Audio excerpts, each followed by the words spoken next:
28. At dusk, Chen Pinggan returned to town.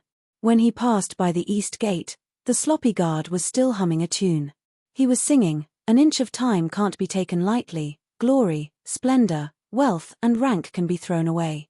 Perhaps he was disturbed by the footsteps of the youth, but when he opened his eyes, he happened to meet the youth's eyes. When the guard saw that it was the debt collector, he was disappointed. He waved his hand and said, "Go away, your time is worthless. If you can have even one word of glory, splendor, wealth and rank, you should be burning incense." After Chen Pinggan ran past, he raised one of his palms high, opened his 5 fingers, and shook it with all his might. Obviously, he was reminding the guard that there was a 5 copper coin relationship between the two of them. The guard spat and cursed, "You're not a good person either." The youth's figure quickly disappeared. The guard looked up at the clear blue sky. It was like a beautiful layer of glaze. The man rubbed his stubbled chin and clicked his tongue. Mr. Chi once said a line in a poem. What was it again? Good stuff, colored glass. An ox cart slowly drove out of town. Sitting on the cart was a well-known scholar in a green robe. The cart driver was a middle-aged man with a wooden expression. The man immediately waved his hand and laughed loudly. "Brother Yao, don't be in a hurry to leave. I have a sentence that I forgot. I only remember good stuff, colored glass, and the like. I can't remember anything else." "You're very knowledgeable, so tell me." Zhao Yarrow was in high spirits. He held a bag in his arms and said loudly, "Good things in the world are not firm. Colorful clouds scatter easily and colored glass is brittle." The guard gave him a thumbs up. "You're indeed worthy of being called Brother Yarrow. You're very knowledgeable. When you're successful in the future, don't forget to visit me in your hometown. Who knows, maybe you can replace your husband and be a teacher for the children in our town." "That's good too." Zhao Yarrow was stunned. He then cupped his hands and smiled, "Thank you for your kind word." The man was happy and took out an embroidered pouch from his sleeve. With a flick of his wrist, he threw the pouch high into the air and grinned. "I've wasted so many years making you write so many couplets for me. Most importantly, you're also kind and honest. You've never found it troublesome. I've always been right about people. Here, I'll give you something." Zhao Yarrow hurriedly caught the money bag. "See you later." The man smiled and nodded. He waved at the young man's ox cart and muttered, "It's going to be difficult." The straw-sandaled youth walked towards the depths of the town while Zhao Yarrow's ox cart sped towards the world outside the town, brushing past each other. The man sitting on the stump counted with his fingers. The young man from the Great Sway Kingdom with a bamboo basket full of golden carps, the son of Widow Jiu from Clay Bottle Alley, and the young man from Fortune Street. That's 3. However, there were still so many people following. If they all barged in, wouldn't they only be left with the job of picking up scraps? Why don't I take the opportunity to find a filial disciple who can massage my shoulders? The man stretched out his hand and touched his wrinkled, dark cheeks. He chuckled and said, "It'd be best if it's a beautiful female disciple who's bright and smooth. I can bear with a bad face, but her legs must be long." This famous bachelor of the town held his hands behind his head and looked up at the sky. He was secretly happy. When he thought of these happy things, his worries disappeared. He only felt that there was great beauty in the world. Before Chen Pinggan left Clay Bottle Alley, he made an appointment with Liu Xianyang and the black-clothed girl to meet at Liu Xianyang's house. When Chen Pinggan arrived at Liu Xianyang's house, the door was unlocked. He pushed the door open and entered the main hall. He saw Liu Xianyang using a clean cotton towel to clean and wipe the ancestral armor. The black-clothed girl, Miss Ning, had put on her light veil hat again. There was a saber at her waist and a long sword with a snow-white scabbard in her hand. For some reason, Chen Pinggan felt that Miss Ning seemed to dislike this sword. On the table was an old treasure passed down from generation to generation in the Liu family. Although it was called an armor, in Chen Pinggan's eyes, it was really ugly and frightening. The huge armor was covered with iron tendons that looked like withered tree tumors. There were also 5 parallel deep scratch marks from the left shoulder all the way down to the right waist. Regarding this point, the two youths were puzzled. They really couldn't imagine how huge the forest and ferocious beasts had to be to create such a terrifying scene. Later, the imperial court sealed many mountains and forbade people to go into the mountains to cut firewood and burn charcoal. Chen Pinggan and Liu Xianyang almost never broke the ban. This was the main reason. Chen Pinggan felt that it was a bit strange. This charcoal-like armor was ugly, but Liu Xianyang really treated it as a family heirloom. Even with Chen Pinggan's friendship, he had only let him see it once in all these years. In less than half an incense stick's time, he had carefully moved it back to the vermilion box and enshrined it again. However, seeing Liu Xianyang peeking at the black-clothed girl from time to time, Chen Pinggan felt somewhat relieved. Liu Xianyang had always been this kind of person. When he saw beautiful girls, he couldn't control his eyes. But in reality, he didn't really like to be moved. He just liked to show off. For example, in the past summer, when he was bathing in the stream by the covered bridge, if there were girls of the same age carrying seedlings or cattle passing by, Liu Xianyang would definitely do something. First, he would climb onto the big blue stone on the shore, and then he would loudly cough. Song Jisin described this as telling the world. Finally, he would do something fierce. Chen Pinggan, who had very good eyesight, could actually clearly see the eyes and expressions of the girls in the distance. Thus, he had always wanted to tell Liu Xianyang the truth. Those good-looking sisters, some rolled their eyes, some muttered curses, and most of them simply ignored him. The only thing that didn't happen was that their eyes lit up and thought that he was a hero. Of course, later on, Liu Xianyang took a fancy to Song Jisin's servant girl, Ji Qiu, and inexplicably fell deeply in love with her. After that, the tall youth didn't seem to have any other beautiful girls in his eyes. Even at this moment, when he was showing off to the black-clothed girl, he hoped that the arrogant and indifferent girl wouldn't look down on him. Don't think that just because you have a saber and a sword, you can act like a king. This family heirloom of mine, Liu Xianyang, is also the only one in this small town. After waiting for Chen Pinggan, the girl in the curtained hat looked around. Finally, she placed the long sword horizontally on an old antique cabinet painted with golden flowers. The paint was mottled and cracked. In order to make room for the long sword, she moved many bottles and jars away. She found a pattern inlaid on the back wall of the cabinet. It was a golden osmanthus tree with a full moon in the sky. The girl turned her head and said, "The sword is here. Don't touch it, or else you'll have to bear the consequences." "I'm not joking." Liu Xianyang was busy wiping the armor. From time to time, he would lower his head to exhale and gently rub it with his arm. He was really enjoying himself. Chen Pinggan promised, "Definitely." The girl said to Liu Xianyang, "This cabinet isn't worth much, but don't sell this golden osmanthus moon inlaid pattern so cheaply." Liu Xianyang didn't raise his head and said, "I've never liked that thing since I was young. If you like it, you can just scrape it off yourself." The girl in black naturally wouldn't do such a thing. She just asked curiously, "What's the material of this pattern?" Liu Xianyang glanced back and said, "It's been around for hundreds of years. How would I know? Even my grandfather can't tell me 1, 2, 3, 4. Chen Pinggan said softly, "It should be stones picked up from the stream. There are many colors." But Liu Xianyang's elders must have only picked the golden ones. They crushed them and then glued them together. "We call this stone snake gall stone." The girl in black asked, "Stones? Are there many in the stream?" Chen Pinggan smiled and said, "Miss Ning, if you want, I can pick up a big basket of them for you every day. No one here likes them. Only Jiyu can likes them. He often picks them up by himself." The girl in black sighed and looked deeply at the poor boy in the mud bottle alley. A pauper living on a mountain of gold and silver. Chen Pinggan said in surprise, "Are these stones valuable outside?" She adjusted her curtain hat and said, "The price depends on who gets them. Even if they fall into the hands of someone who knows the trade, it still depends on luck. If you're lucky, one is enough. If you're unlucky, a mountain of stones won't be enough. But no matter what, they're valuable, very valuable. It's just that I don't know if I can take them out of the town. This is very important."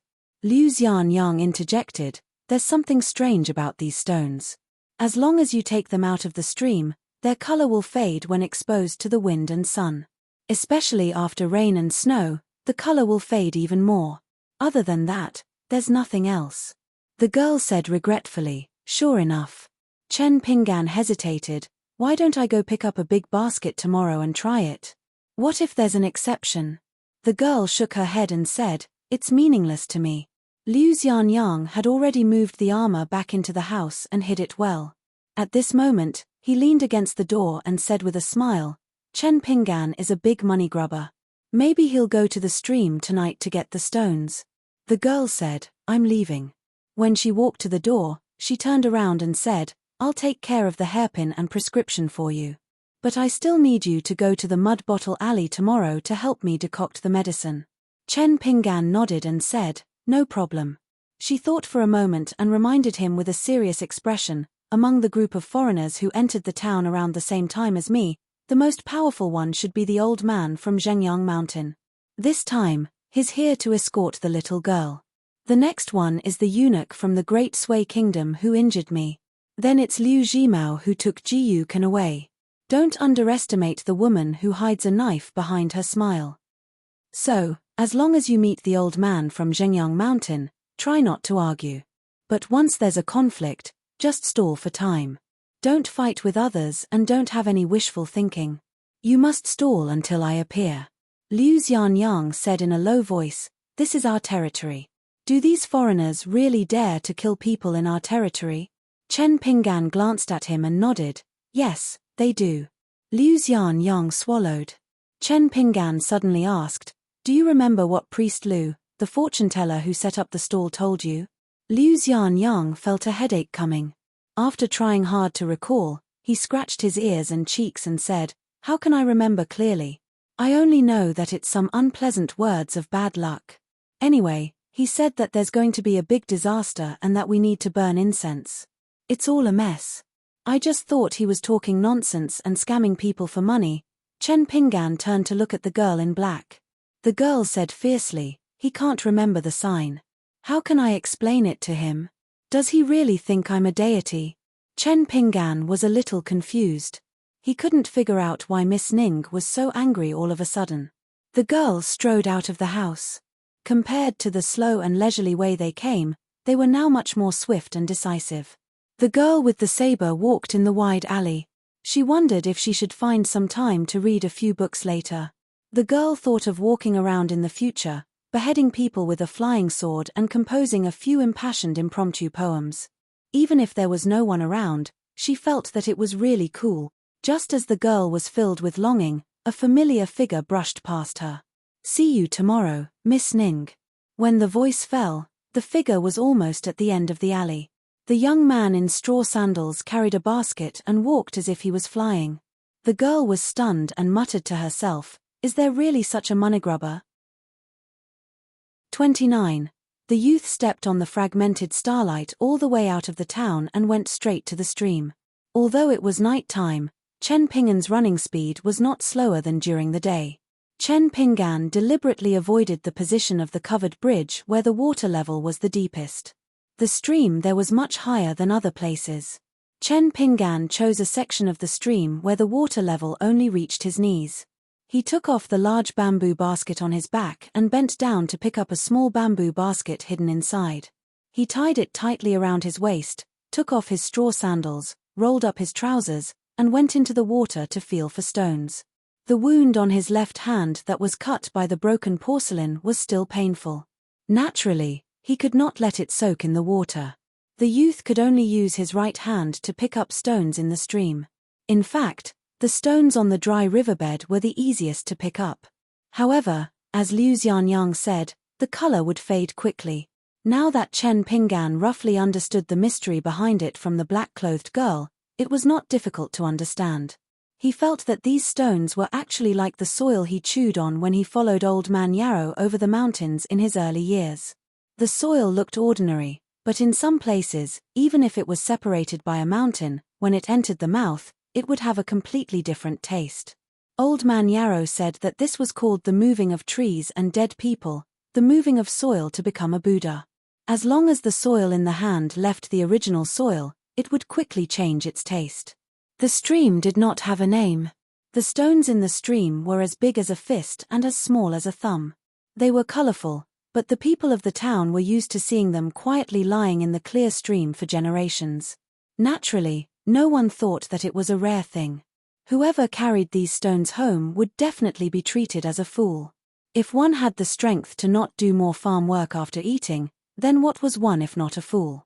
Chen Pinggan, who was bending over and wading in the water, kept moving and turning over the large stones at the bottom of the stream. He had already picked up 7 or 8 stones and put them into the bamboo basket. They were of different sizes and different colors.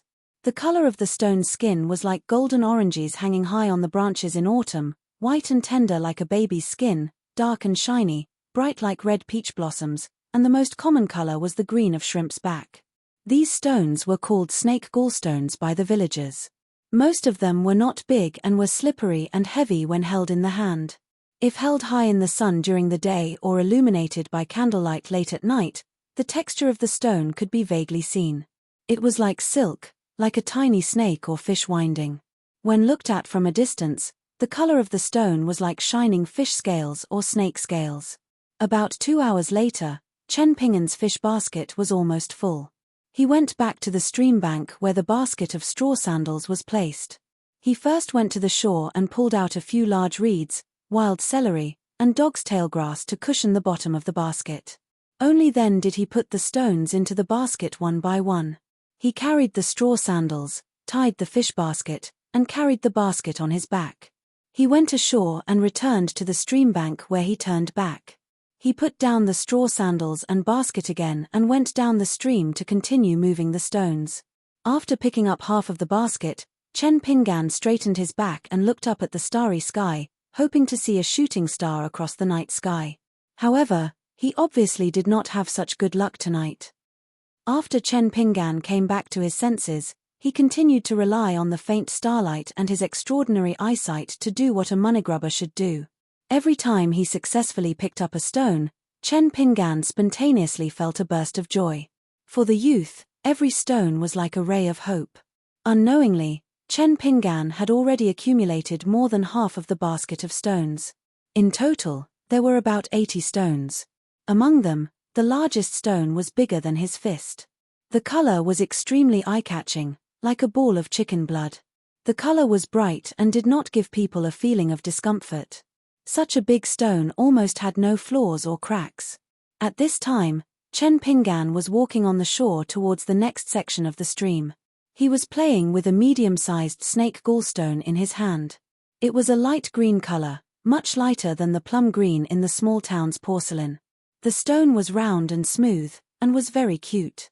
Chen Pinggan liked it at first sight. Chen Pinggan walked towards the huge bluestone cliff on the shore. The children of the small town often bathed in this section of the stream during the hot summer. The stream at the bottom of the cliff was especially deep. The deepest pit was as high as 2 Chen Pinggan. It was the place where the depth of the stream was second only to the deep pool under the covered bridge. Youths who were good at swimming liked to compete to see who could stay in the water the longest here. The reason why Chen Pinggan chose this deep pit was that when he and Liu Xianyang bathed here before, they found that there were many snake gallstones at the bottom of the pit. Liu Xianyang once wanted to show off his outstanding swimming ability, and even deliberately carried a snake gallstone under his armpit to float up. Chen Pinggan remembered that the stone was at least as big as Ji Yukan's head. The stone was slightly white and transparent, but there were actually bright red dots inside, like frozen peach blossom petals. At that time, Liu Xianyang thought that it was quite meaningful, so he asked Chen Pinggan to help him carry the big stone home. As a result, when they arrived at the small town, the tall youth who didn't have a fixed personality felt that it was boring, so he asked Chen Pinggan to take care of the stone himself. When Chen Pinggan walked into Mud Bottle Alley that time, he found that GQ from next door was inexplicably following behind him. She didn't say anything, but kept staring at the stone in his arms. The look in her eyes was similar to the look in Chen Pinggan's eyes every time he saw the meat buns sold in Apricot Blossom Alley. Chen Pinggan really couldn't resist her covetous gaze, so he gave the stone to her. In the end, she couldn't move it at first and almost smashed her foot. Chen Pinggan had no choice but to simply move it to Song Jisin's courtyard. As for the final whereabouts of the stone, Chen Pinggan didn't know. The stone was as white as water, and peach blossoms floated in it. It was like the peach blossoms in Peach Blossom Alley after the rain, green and lush. Even if Chen Pinggan didn't know the mystery of this stone before today, he still felt from the bottom of his heart that the big stone was really beautiful. Chen Pinggan sighed and suddenly stopped in his tracks. 30 steps away, on the bluestone cliff by the stream, sat a young girl in green clothes. Her cheeks were bulging, but she was still stuffing food into her mouth. Chen Pinggan's first impression was that the young girl must have been reincarnated as a hungry ghost, so that's why she was so pitiful in the middle of the night. Chen Pinggan thought about it and didn't go any closer, afraid that he would disturb the young girl's mood of eating supper. However, he didn't turn around and leave.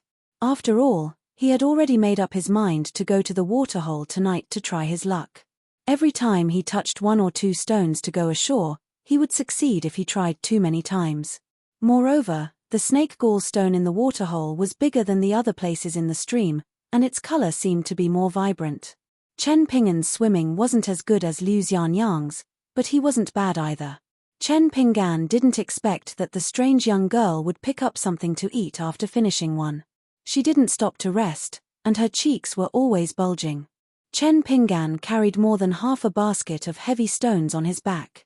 Thinking that it would be physical work to touch the stones in the water later, he turned sideways and put the basket on the ground.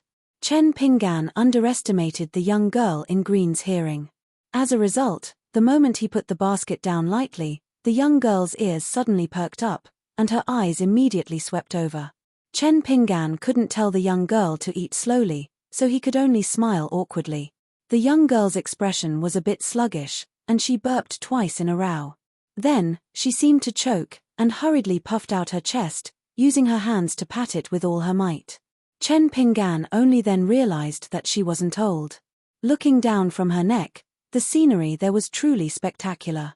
It didn't lose to many women who had given birth and raised children. The clothes in front of her chest were extremely tight. Chen Pinggan quickly withdrew his gaze, but he didn't have any perverted thoughts. Only then did the young girl in green remember that she had brought a water bottle. She didn't forget to turn her back to Chen Pinggan, raised her head, and gulped down a large mouthful of water. Only then did her breathing become smooth. The youth carrying the straw sandals only had a simple thought at that time. The fabric of this young girl's clothes couldn't be cheap, or else she wouldn't be able to withstand so much strength. The young girl in green continued to eat. This time, she was much more reserved, and at least her cheeks weren't as exaggerated. She lowered her head and nibbled, occasionally glancing sideways at the strange small-town youth. A pair of peach blossom-like eyes, with the ends of her eyes slightly upturned, made the young girl look like a young fox. She seemed to be using her eyes to ask the youth, "What's wrong with you? Continue on your way." Chen Pinggan's face was full of helplessness, and he could only point at the stream outside the green stone cliff, shouting, "I'm not passing by here, I'm going to the stream on your side." She looked at the thin youth, but didn't say anything. Chen Pinggan hurriedly picked up a stone from the basket, and continued to explain, "I'm going to the stream to pick up these stones." The young girl suddenly remembered that she had something important to do, and raised her finger to her lips, indicating that Chen Pinggan shouldn't speak. Then she moved her position, clearly letting Chen Pinggan go over. She wouldn't hinder him from picking up the stones in the water. Chen Pinggan could only carry the basket, and braced himself to walk over. Fortunately, the green stone cliff was very big, and more than 10 people could stand. Moreover, the young girl had already taken the initiative to sit on the edge, unlike before when her legs were stretched out. She sat cross-legged, and there was an open bag on her knees, filled with all kinds of pastries and snacks, like a small mountain. So far, the young girl had only eaten a small mountain. Chen Pinggan put down the straw sandals, basket, and bamboo basket. Originally, he wanted to go into the water in the middle of the night bare-chested, but now he couldn't think about it. There was an unfamiliar young girl sitting next to him, and not to mention whether she would scream, if her family elders saw or heard this, Chen Pinggan estimated that his legs would be broken, and he wouldn't be wronged. Chen Pinggan came to the edge of the cliff, and with a fierce dive, he rushed to the bottom of the waterhole. Soon, he touched a palm-sized stone, but unfortunately, it wasn't a snake gallstone. He had to wipe his face and continue to dive. After 3 times, he finally touched a dark green snake gallstone. Chen Pinggan climbed up the cliff, wet, and put the stone into the basket, and then continued to dive into the water. From beginning to end, the young girl's back was facing him, and she was busy eating. In less than half an hour, Chen Pinggan had already touched 7 or 8 stones. Except for the first dark stone, the rest of the stones were large and bright. The last time he went down, he didn't take a stone ashore, but caught a palm-sized live fish. In the small town, it was commonly known as the stonefish. When it met people, it liked to hide under the stones. The taste of its meat was very delicious. Generally, it was only slightly longer than a finger. It was rare to see a stonefish as big as the one in Chen Pinggan's hand. Chen Pinggan had actually sneaked into the cracks of the stones at the bottom of the pit and found a few. But at that time, because of the stone, he let them go. This time, it was a flash of inspiration. He suddenly felt that if he could catch a dozen fish tonight, it would be good to stew a pot of fish soup for Miss Ning tomorrow. After Chen Pinggan came ashore, he threw the fish into the bamboo basket. The second time he caught a fish ashore, Chen Pinggan suddenly found that the young girl was squatting next to the basket, looking at the basket with only one fish lying in it. Her face was full of spirit, just like Ji Qiu when she saw the stone in the alley. Chen Pinggan threw the second stone fish into the bamboo basket. The young girl slowly raised her head. The barefoot youth had already turned around and walked quickly down the stream. After the young girl heard the youth splash, she quickly grabbed a fish from the bamboo basket, looked down at them that were still jumping, and nodded with a serious expression. Amazing, amazing. The green-clothed girl knew that there were many strange sights in this small town. It was called the Well in Apricot Blossom Lane, and it was unknown how long the iron lock was. Not far away, the covered bridge was actually a stone arch bridge that spanned the stream for 3,000 years. At the bottom of the bridge, there was a rusty iron sword, and the tip of the sword pointed to a bottomless dark green pool. There was a 12-legged crab memorial arch, and in the grass outside the ancestral hall, there were dilapidated mud statues. There was a porcelain mountain in the north, piled with porcelain that had been judged as defective by the supervising officials of the dynasties. All of them were broken, and so on. She even knew most of the reasons. When she was very young, she had followed her father everywhere, so she was worthy of being called someone who had seen the world. But when Chen Pinggan caught the slate fish for the 3rd time, the empty-handed girl was still squatting beside the fish basket. However, her 2 hands were still secretly wiping the corners of her clothes. She looked up at the barefooted youth as he approached. Her gaze was like a commoner looking at an immortal. Chen Pinggan was uncomfortable with her strange look, and asked tentatively, "You want these fish?" The young girl subconsciously nodded. Chen Pinggan smiled. "Then I'll give you all 3. I'll catch more later." The young girl blinked her eyes, and then smiled happily. Foxy and charming. 30. Chen Pinggan was very familiar with this kind of gaze. It was the same way he looked at Liu Xianyang when he was a child. At that time, Liu Xianyang was the king of the children in the area of Apricot Blossom Lane and Clay Bottle Lane. It seemed that there was nothing in the world that Liu Xianyang could not do. Later, some of his peers who were originally followers of Liu Xianyang also went to the Dragon Kill to be apprentices. Most of them scattered to various grocery stores in the town to work as clerks or help their relatives with the accounts. As Song Jisin said, only the most useless people would go to the fields to eat. In the end, he was the only one who still mingled with Liu Xianyang. Chen Pinggan gave the 3 slate fish to the girl. He strung them together with a few green foxtails through the gills and handed them to the girl. She took the fish and lifted it. It was a little light. She felt that it was not enough for a plate of green pepper fried fish. She tilted her head and glanced at the puddle in the creek, full of expectation. Chen Pinggan understood and apologized. "I'm going to make soup for my friends with the next fish. I can't give it to you." The girl pointed to the open package not far away, indicating that she could exchange the pastries for the fish. Chen Pinggan shook his head and smiled. "No, The pastries are delicious and can fill the stomach. But they are not as nourishing as fish soup. The girl nodded and did not force him. She silently sat back and carefully put the fish at her feet. Then she continued her great undertaking of eating without doing anything. Although Chen Pinggan was curious about her identity, he did not ask. Looking at her dress, she did not look like a girl from a noble family in Fulu Street. She looked a little like the neighbor next door, GQ. She was delicate and did not like to talk. Chen Pinggan suddenly felt a little worried. Could she be a servant girl who had stolen food from home? He had heard that the rules in those big mansions were very strict. Liu Xianyang and Song Jisin always liked to contradict each other. This was the only exception. However, Liu Xianyang's explanation was very frightening.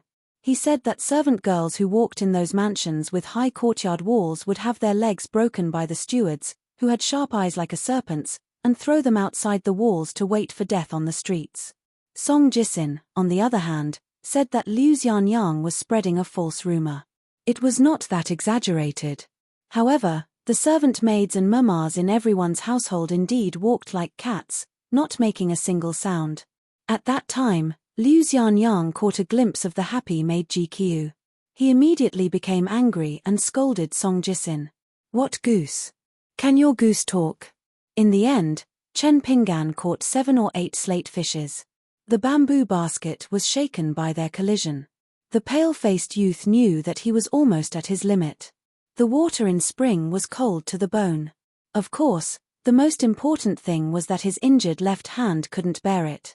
After Chen Pinggan went ashore for the last time, he quickly jumped off the blue stone cliff and drilled into the grass by the stream, making a rustling sound. Not long after, he pulled out 3 or 4 types of grass. Many of the grass roots were mixed with soil. He picked up an ordinary stone and returned to the stone cliff.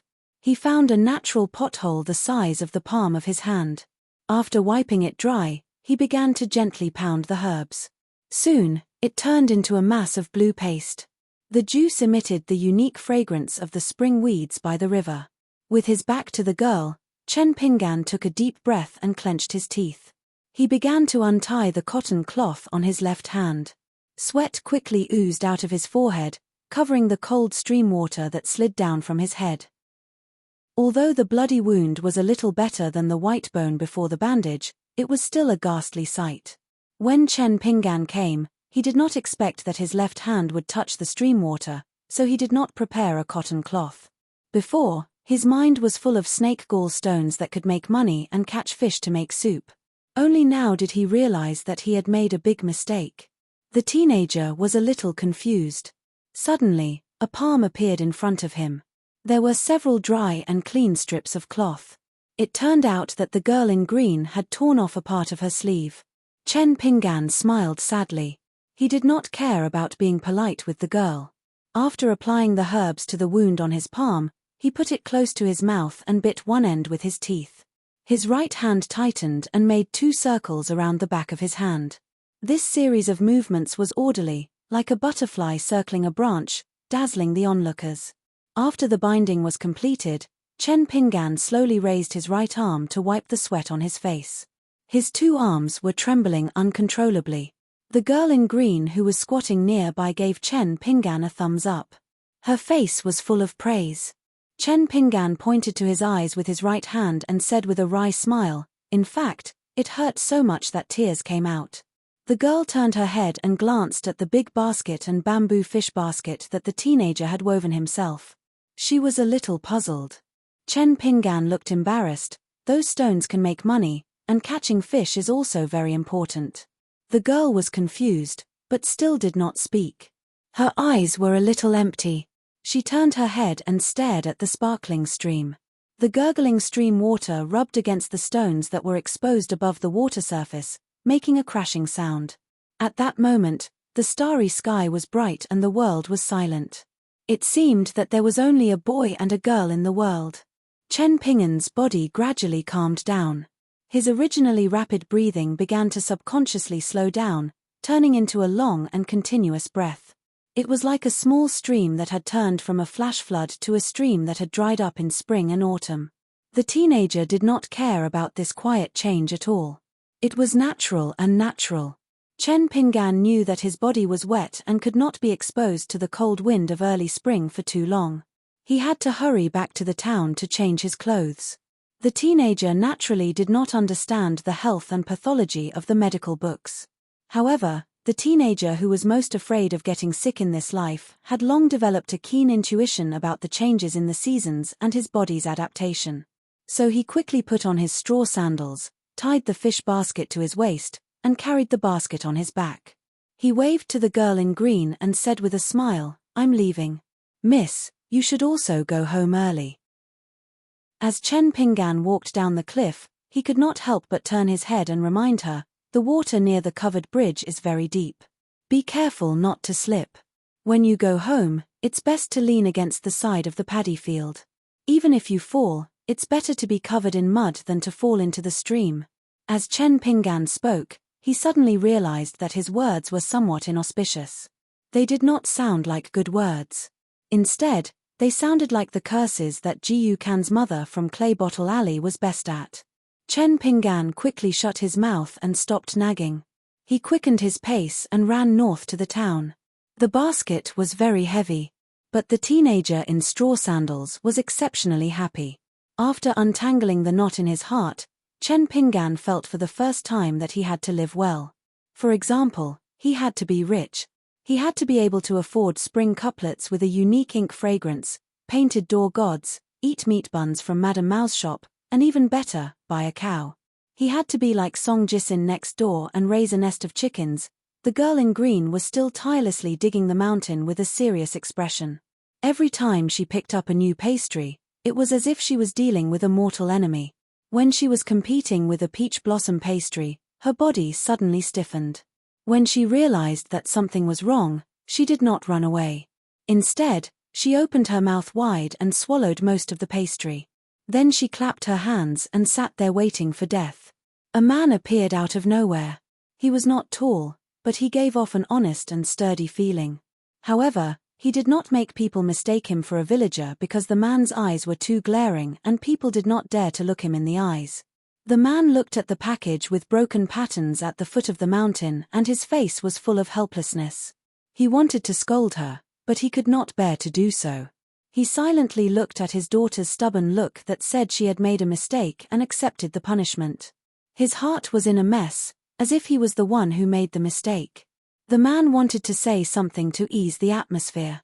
For example, if his daughter was hungry, she could eat at the Sword Stove Cottage. After eating, he would go to the town to buy more for her tomorrow.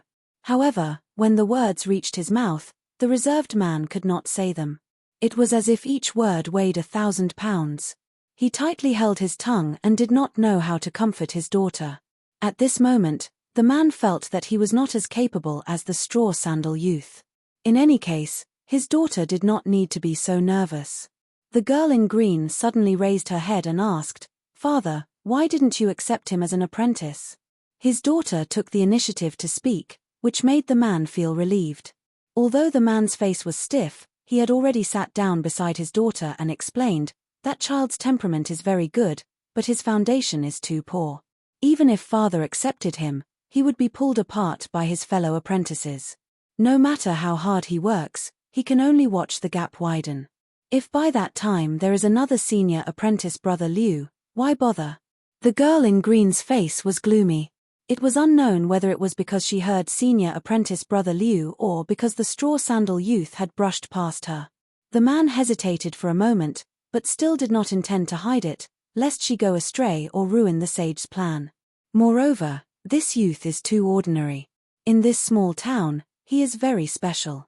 "Xiao, you probably don't know that this child's natal porcelain was broken long ago, so he became a lonely ghost without the protection of his ancestors. At the same time, all kinds of strange things that are hard to detect will happen. This is also the reason why Song Jisin and that girl chose to be his neighbor. Otherwise, with Song Jisin's identity, how could he not even live in Fulu Street?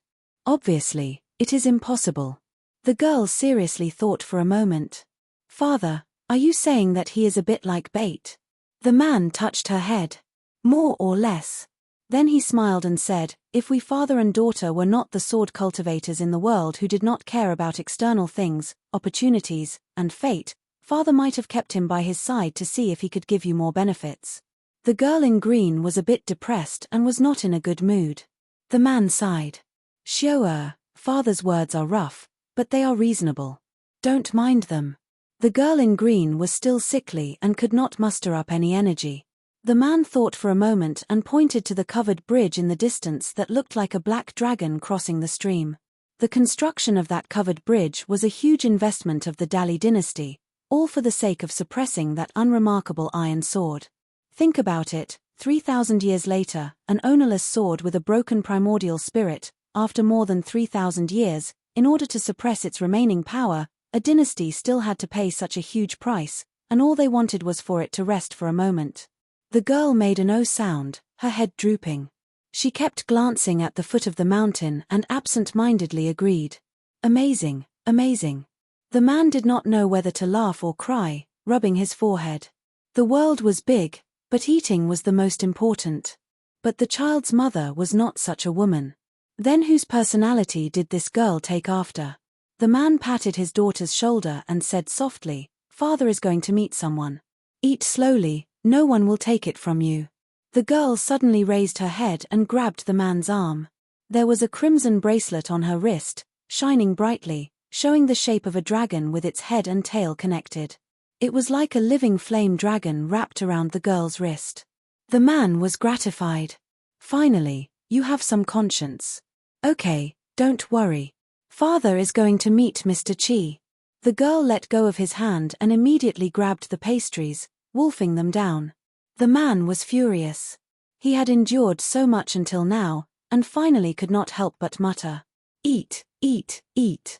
That Liu bastard is asking for a beating," but he did not say anything wrong. "Sooner or later, you will eat until you become a fat girl. Who would dare to marry you then? Do you want to steal a live-in son-in-law?" The girl stopped eating and held the pastries with both hands, about to cry. The man ran away, not forgetting to slap himself with his back to his daughter. It was like this every time, failing at the last moment. In the middle of the night, Chen Pinggan ran all the way back to Liu Xianyang's house. When he unlocked the door, he could hear the guy's thunderous snoring. What a big heart! If it were him, Chen Pinggan, he would not be able to sleep well tonight. First, he put the wicker basket and the fish basket in the kitchen built in the courtyard, then went to the side room on the right that Liu Xianyang had prepared for him. Chen Pinggan hurriedly changed into a new set of clothes, then returned to the kitchen in the courtyard and began to deal with the slate fish. He cut open their bellies, washed them, and put them on a clean porcelain plate. Then, he covered them with another plate to avoid attracting snakes, rats, and insects. Chen Pinggan picked out 5 or 6 of the most eye-catching snake gall stones from the wicker basket and moved them to the side room where he slept. He took a look at the long sword that Miss Ning had placed on the cabinet. It was still lying there quietly. After doing all this, Chen Pinggan was finally able to lie in bed. His body gradually warmed up, but the youth's eyes were shining. On one hand, his left hand was tingling, and on the other hand, he was not sleepy. But the real reason was that Chen Pinggan knew more about the unreasonable foreigners than Liu Xianyang. The youth did not dare to sleep like a log. Thus, Chen Pinggan did not sleep for the whole night. He kept an eye on the courtyard door and the door of the room. At dawn, Chen Pinggan got up and went to the kitchen. He picked up a pole and prepared to go to the Iron Lock Well in Apricot Blossom Lane to fetch 2 buckets of water. The sleepy Liu Xianyang was hiding in bed, only showing his head. When he heard the slight noise, he groggily shouted, "Chen Pinggan, you're up so early? Where are you going?" Chen Pinggan said unhappily, "To fetch water." Liu Xianyang shouted again, "If you see GQ, say hello for me." Chen Pinggan did not bother to pay attention to this guy.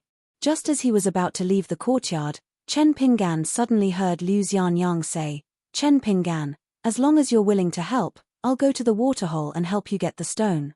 Chen Pinggan smiled brightly, "Okay."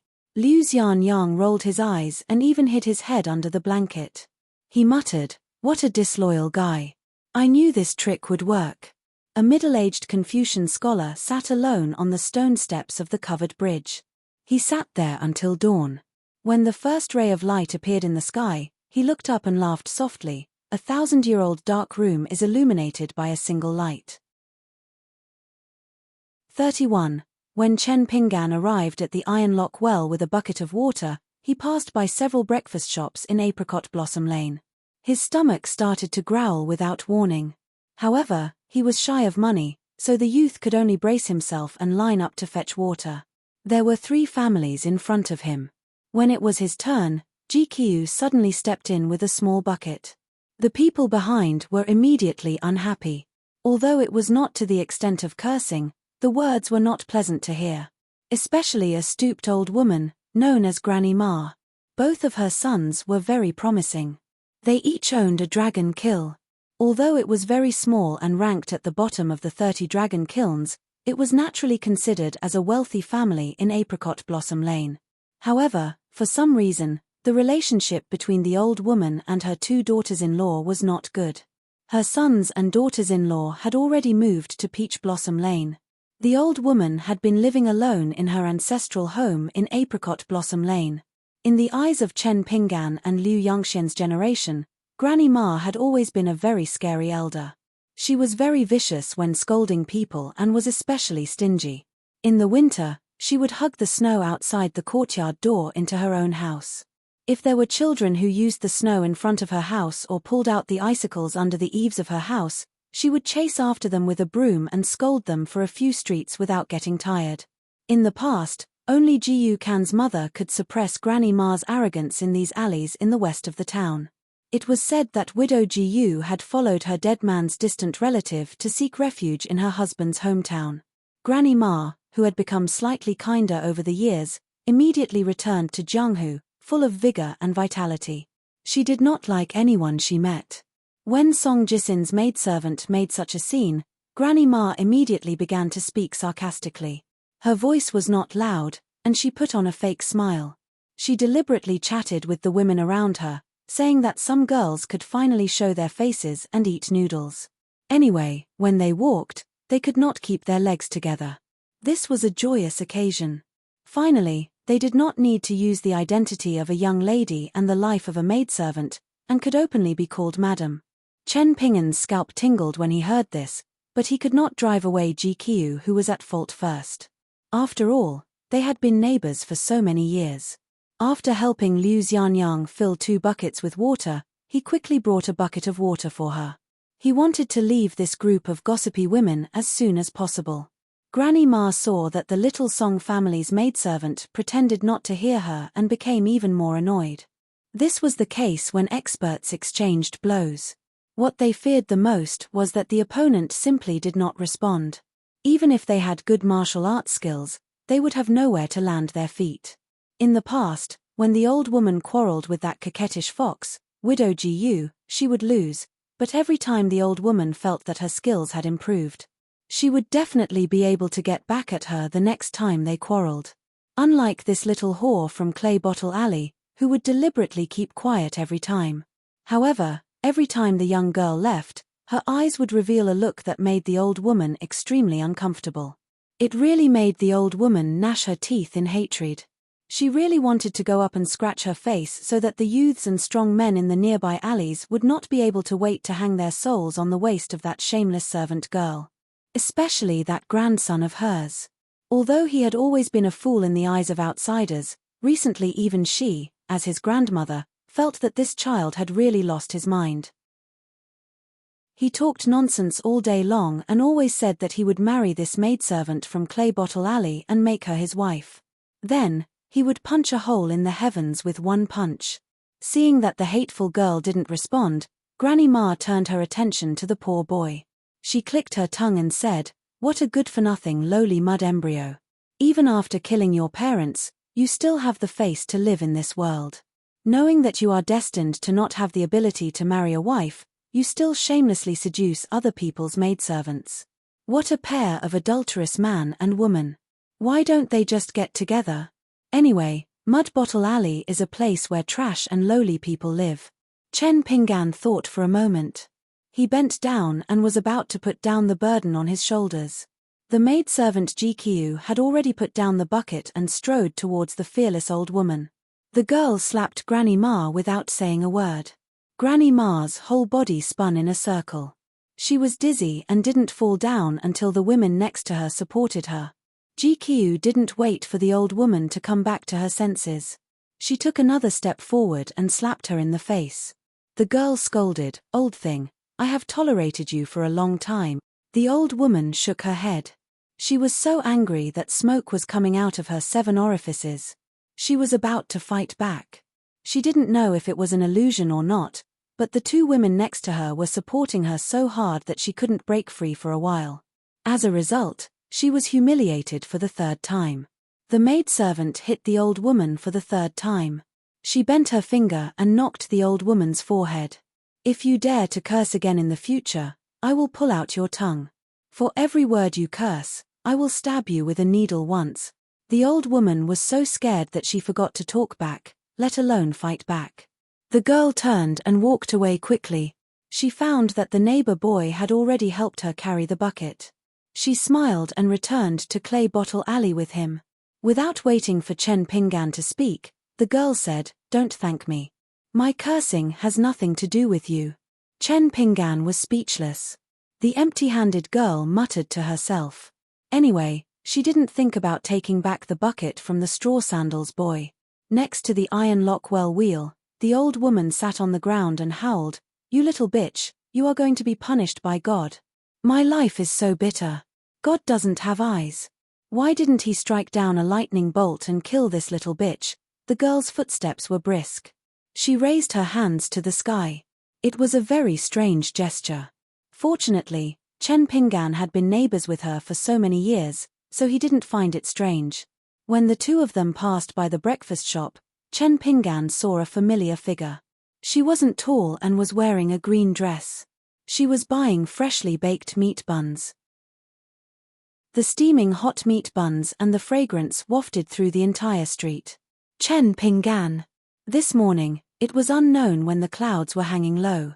It was particularly thick, like a rich family's big quilt, lying there to bask in the sun. Rumble, thunder rumbled over the town's head. Granny Ma on the other side of the iron lock well stood up and hurried home. The small bucket swayed and spilled the well water all the way. It was estimated that there would not be half a bucket of water left when she got home. It was probably because the old woman was well aware that if the heavens really opened their eyes, the first lightning strike would most likely fall on her head. After Chen Pingan heard the thunder, he looked up and was a little puzzled. It didn't seem like it was going to rain. The girl smiled and said, "My young master said that he had seen it in a book. It is rumored that every early spring, there will be a god of the heavenly court wearing golden armor and beating drums in the sky. They will bid farewell to the old and welcome the new year." Chen Pingan nodded and said, "Your young master does read a lot." The girl sighed, "My young master is good at everything, but he is a little lazy and likes to scold God. I don't think that's good." Chen Pingan didn't have the habit of talking behind people's backs, so he didn't say anything about it. Song Jisin next door has a strange temper that has persisted for many years. He scolds God, which is the same as Granny Ma. He scolds God for not opening his eyes and so on. However, scholars also have their own characteristics. On a snowy night, a thunderstorm, and when the sky is full of rosy clouds, this is Song Jisin's 3.ts. He wants to take advantage of God's nap to scold him. If God can't hear him, he won't be angry, and his Song Jisin can also vent his anger, killing 2 birds with 1 stone. Seeing that Chen Pingan didn't answer, GQ said casually, "You didn't go home last night. Did you go to Liu Xianyang's place?" Chen Pingan nodded and said, "There were guests at home, so it wasn't convenient." She suddenly asked, "By the way, did Mr. Qi meet you?" "What else did he say?" Chen Pingan asked. "Why do you ask?" She smiled innocently and said, "I'm just asking. Because when I went out to get water today, I happened to meet Mr. Qi. He said that he was taking an early morning walk and asked me if you were at home, so I answered truthfully." Chen Pingan smiled and said, "I accidentally met Mr. Qi before, and he said a few words to me." The general idea was that I should have gone to school with Liu Xianyang back then. I can only say that my family is poor and I have no choice. Otherwise, I would be willing to study.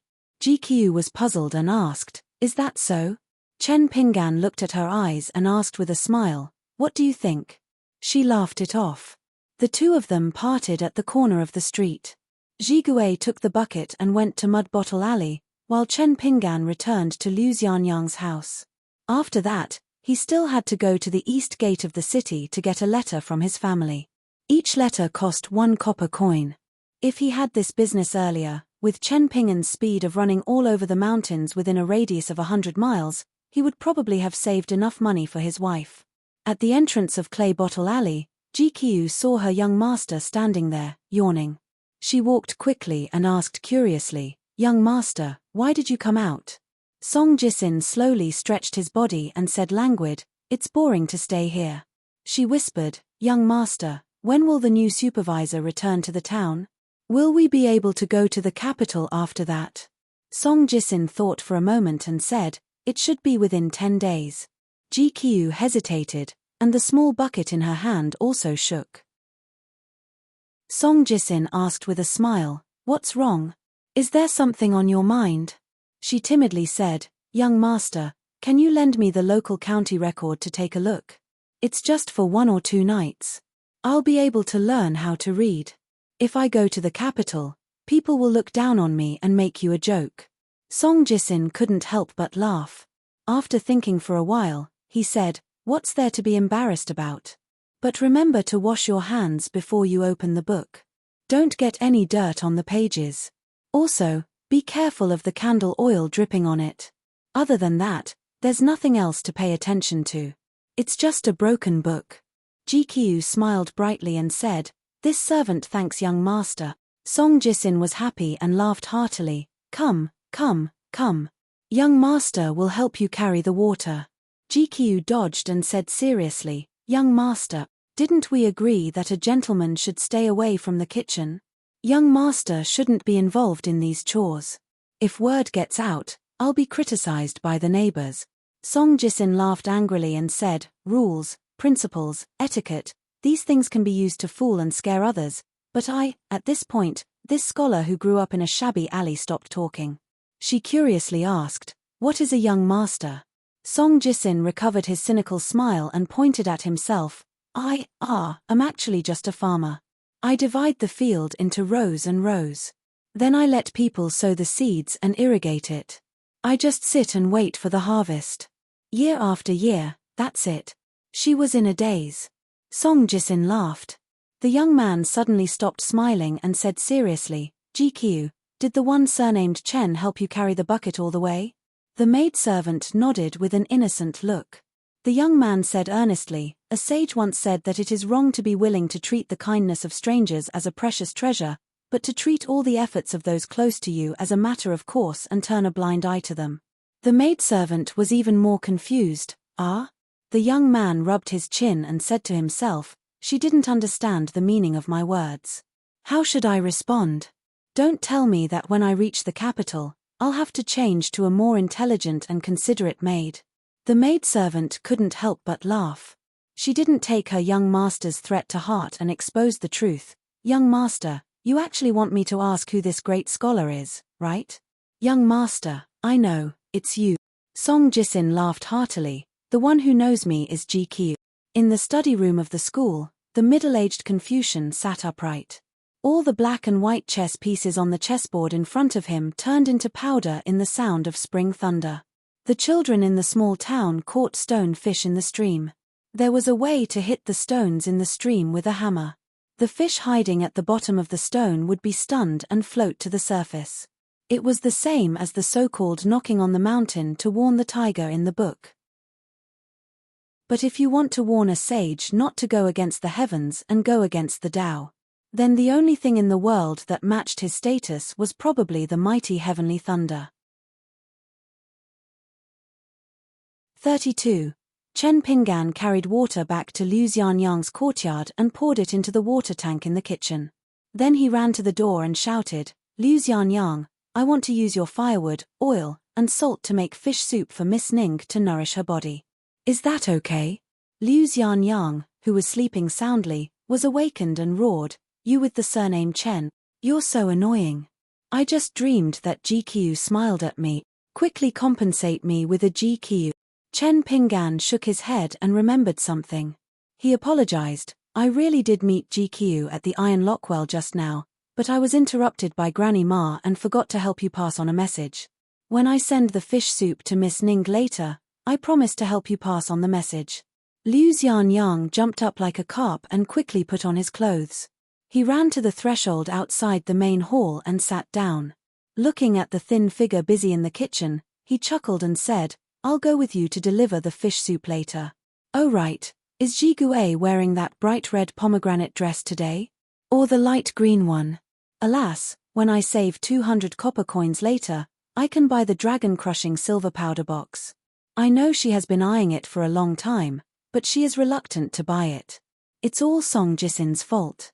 He's so stingy. He dresses like the cats and dogs of Fulu Street. Poor GQ doesn't have many new clothes all year round. If I were her young master, I'm sure she would buy whatever she likes.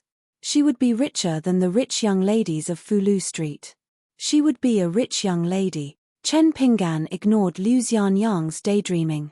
He really didn't understand why Liu Xianyang liked GQ. Of course, it wasn't because he looked down on her as Song Jisin's maid, nor did he think that GQ wasn't good-looking. He just felt that she and Liu Xianyang didn't seem to be fated to be married. Chen Pinggan asked curiously, "Why do you call her GQ instead of Wang Zhu?" Liu Xianyang grinned and said, "After knowing that you don't know how to write GQ, I don't care anymore." Chen Pinggan said helplessly, "What's the use of comparing yourself to me? Compare yourself to Song Jisin. GQ is not my maidservant." Liu Xianyang sneered and said, "That guy is not better than you in every aspect. For example, has he ever called anyone father or mother in his life? I don't think so. Doesn't that mean I'm not as good as Chen Pinggan?" It was no wonder that Song Jisin's mother and Granny Ma's wives had poisonous mouths. That guy, Song Jisin, was not an innocent person. Otherwise, why didn't he live openly in the provincial Yamen? Why did he go to Mud Bottle Alley to live a hard life? This guy even dares to look down on others. So, he deserves to splash dirty water on others and call them bastards. Chen Pinggan stood up and walked to the door of the kitchen. "Liu Xianyang, although Song Jisin and I are not friends at all, but if you say that about him." Liu Xianyang hurriedly raised his hands and firmly refused to let Chen Pinggan continue to talk.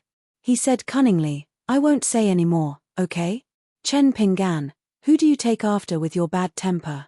My grandfather said that your parents are very easy to talk to, especially your mother. She speaks softly and likes to laugh. Her temper is really good. My grandfather also said that in the early years, Granny Ma almost scolded everyone in the alley. But when she saw your mother, not only did she not pick on her, she would even smile." Chen Pinggan couldn't stop smiling. Liu Xianyang waved his hand to drive him away. "Hurry up and make soup for your little wife." Chen Pinggan rolled his eyes. "If you have the ability, why don't you say it in front of Miss Ning?" Liu Xianyang laughed. "You're stupid, but I'm not stupid." Soon after, Chen Pinggan came out with a small clay pot. The two locked the door and walked together to Clay Bottle Alley. When they arrived at the door of Chen Pinggan's courtyard, Liu Xianyang saw him foolishly knocking on the door. Only then did Liu Xianyang know that this guy had left all the house keys to the black-clothed girl. Liu Xianyang felt that this guy was really hopeless. When the black-clothed girl was at home, she didn't wear a curtain hat. When she opened the door, her clear face was revealed. Liu Xianyang was a little afraid of this girl who didn't smile. The tall boy didn't even know the reason. When it came to her cold temperament, GQ next door was even worse. Liu Xianyang also had the courage to be shameless. If it was because of the black-clothed girl's sword, it was also wrong. When Liu Xianyang faced the rich people of Fulu Street, even if he was chased several times and fled like a stray dog, the boy's heart was actually not afraid from beginning to end. But he was a little afraid of this girl who was not from the countryside. The black-clothed girl sat at the table and opened the pot. After smelling the fragrance, She slightly narrowed her long and narrow eyes and nodded softly. "Thank you." Chen Ping'an's observation was meticulous. He knew that this should mean that the indifferent girl was in a good mood. Chen Ping'an first cooked a pot of porridge for her and asked her to pay attention to the temperature. Then he said to Liu Xianyang, "Are you waiting for GQ to come out? I have to deliver a letter." Liu Xianyang was sitting on the threshold, listening to the movements on the other side. He was afraid that he would hear the sound of immortals fighting. The tall boy who was in a bad mood impatiently said, "Do what you need to do." Chen Ping'an left the courtyard. When he was about to run to the entrance of Clay Bottle Alley, he suddenly found that the front line was dark. He looked up and saw a tall man in a snow-white robe. He had one hand behind his back and the other on the white jade belt around his abdomen. He was looking into the distance. Probably realizing that he was blocking the narrow alley, the man smiled and took the initiative to make way for Chen Ping'an. Chen Ping'an was puzzled. He quickened his pace and left Clay Bottle Alley. When he looked back, the man had already slowly walked into Clay Bottle Alley. Previously, even if it was just a glimpse, Chen Ping'an saw that on the spotless snow-white robe, there were sparse golden threads embroidered on the chest and back. They faintly formed two patterns, as if there were living creatures wandering in the mountain fog and sea of clouds. It was very wonderful. Chen Ping'an stopped thinking about it. He just thought that the man was a foreigner like Fu Nanhua who came to Clay Bottle Alley to look for opportunities. After walking under the old pagoda tree with Mr. Chi that day, the straw sandals teenager was not too worried. He always felt that as long as Mr. Chi was in the town, even if something really happened, at least he could ask for justice. When Chen Ping'an trotted past Apricot Blossom Alley, he saw the girl in green that he met last night. She was still sitting in a wonton shop there. With a pair of chopsticks in each hand, she stood upright on the table and gently tapped. Her slightly childish round face was full of vigor. Her eyes were full of the wontons cooking in the hot pot over there, and she did not notice Chen Ping'an who was 5 or 6 steps away. For the girl in green, in front of delicious food, even if the sky was falling down, she would eat it before running away. Chen Ping'an sincerely admired this strange girl. He did not disturb her and continued to run to the east of the town with a smile. Some people and things, even if they were just the roadside scenery, would still make people feel beautiful just by looking at them. When Chen Ping'an came to the east gate, the sloppy man was standing on a tree stump. He stood on his tiptoes and looked to the east, as if he was waiting for an important person. In the past, Chen Ping'an had heard the old people chatting by the old pagoda tree. They said that when the current supervisor first entered the town, there was a great show of extravagance. Almost all the elders from the ancestral temples of the 4 families and 10 clans came out to welcome him at the east gate. However, after waiting for a few hours under the sun, a steward of the government office rushed to the east gate, saying that the supervisor had just woken up from his afternoon nap in the back courtyard of the government office. He told everyone to go directly to the government office for a meeting. Those rich old men were so angry that 1 Buddha was born and 2 Buddhas were sent to heaven. However, it was said that after entering the government office, no one dared to let out a fart. Each one smiled more than the other like the obedient grandson of the family. Chen Ping'an had always felt that it was strange. Why did those old people talk as if they had seen it with their own eyes? Every time they talked about the gossip of Fulu Street and Peachleaf Alley, they sounded more real than the truth. For example, when they talked about the Liu family's second aunt and the head guard being together, and when the door was broken down, the details of how the second aunt packed her clothes to cover her ample bosom in a panic were all described accurately. The person telling the story was almost like the head guard himself.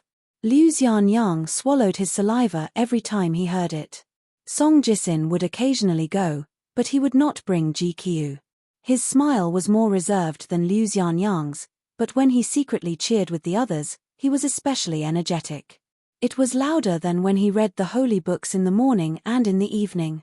Chen Ping'an squatted by the tree stump, patiently waiting for the town's gatekeeper. The man cursed and jumped down from the tree stump. When he caught a glimpse of the straw sandals youth, he did not say anything. He went to the yellow mud hut and brought over a stack of letters. There were 6 letters from home, but he only gave 5 1 wen copper coins. Chen Pinggan roughly flipped through the addresses of the letters and did not say anything. Because 2 of the letters were from neighbors on Fulu Street, Chen Pinggan did not want to take advantage of them. Of course, if the man was kind for the first time and gave 6 copper coins, Chen Pinggan would definitely not refuse the money.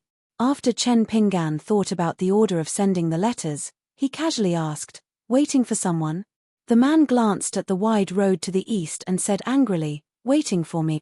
Chen Pinggan did not want to stay and be a punching bag, so he quickly ran away. The man laughed angrily, "Oh, you have some eyesight." The man looked at the sky. The rolling thunder had long disappeared. The low-hanging clouds that seemed to almost press down on the eaves had gradually dispersed.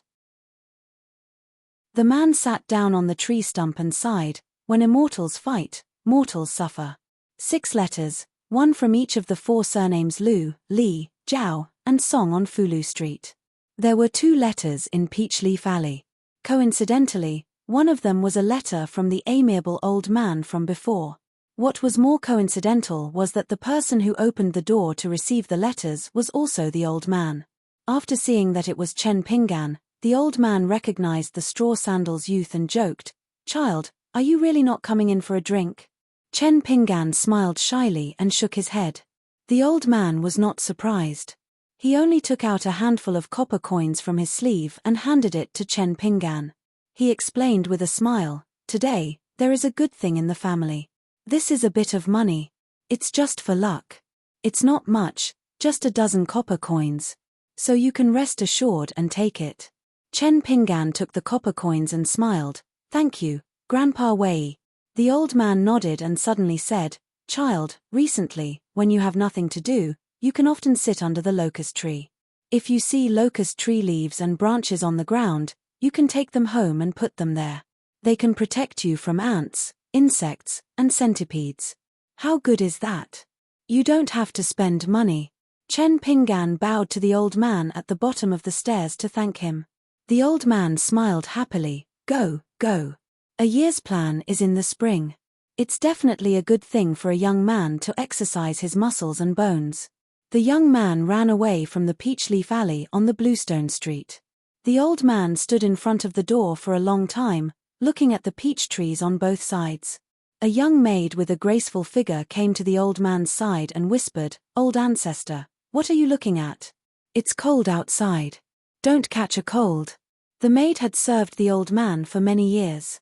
She knew that the old man had a bodhisattva's heart. The young girl respected the old man without fear. She smiled sweetly and asked playfully, "Old ancestor, are you thinking of the girl you met when you were young? That girl was standing under the peach tree at that time?" The white-haired old man smiled, "Dao Ye, you're the same as the young man who delivered the letter. You're also a schemer." The maid was praised and smiled sweetly. The old man suddenly smiled and said, "In 2 days, a distant relative will come to visit. When the time comes, Dao Ye, you and the other children of the family will leave the town together." The maid was stunned and her eyes turned red. She sobbed and said, "Old ancestor, I don't want to leave here." The old man, who had always been easy to talk to, waved his hand, "I'll look at the scenery of the alley for a while. You go back first. Dao Ye, be obedient. Otherwise, I'll be angry." The maid could only leave timidly, looking back 3 times with every step. The peach leaves in the Peachleaf Alley were lush, but there were no peach blossoms. The old man gently exhaled a mouthful of turbid air. He stepped over the threshold and walked down the stairs to the nearest peach tree. Standing under the tree, the old man said sadly, "The peach blossoms are bright and beautiful. I'll never see them again."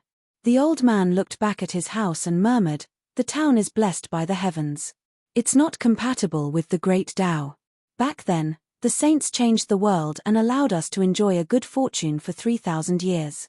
The people who left the town in the past mostly started a family in the entire eastern vase continent. However, the heavens are smart. It's time to settle accounts and collect rewards from us. You children, if you don't leave this place quickly, are you going to follow us, who are already broken old porcelain, and wait for death together?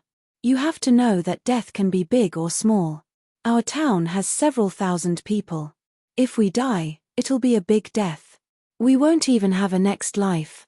That's why we should take advantage of the fact that the heavens are still turning a blind eye. Let's leave as many people as we can."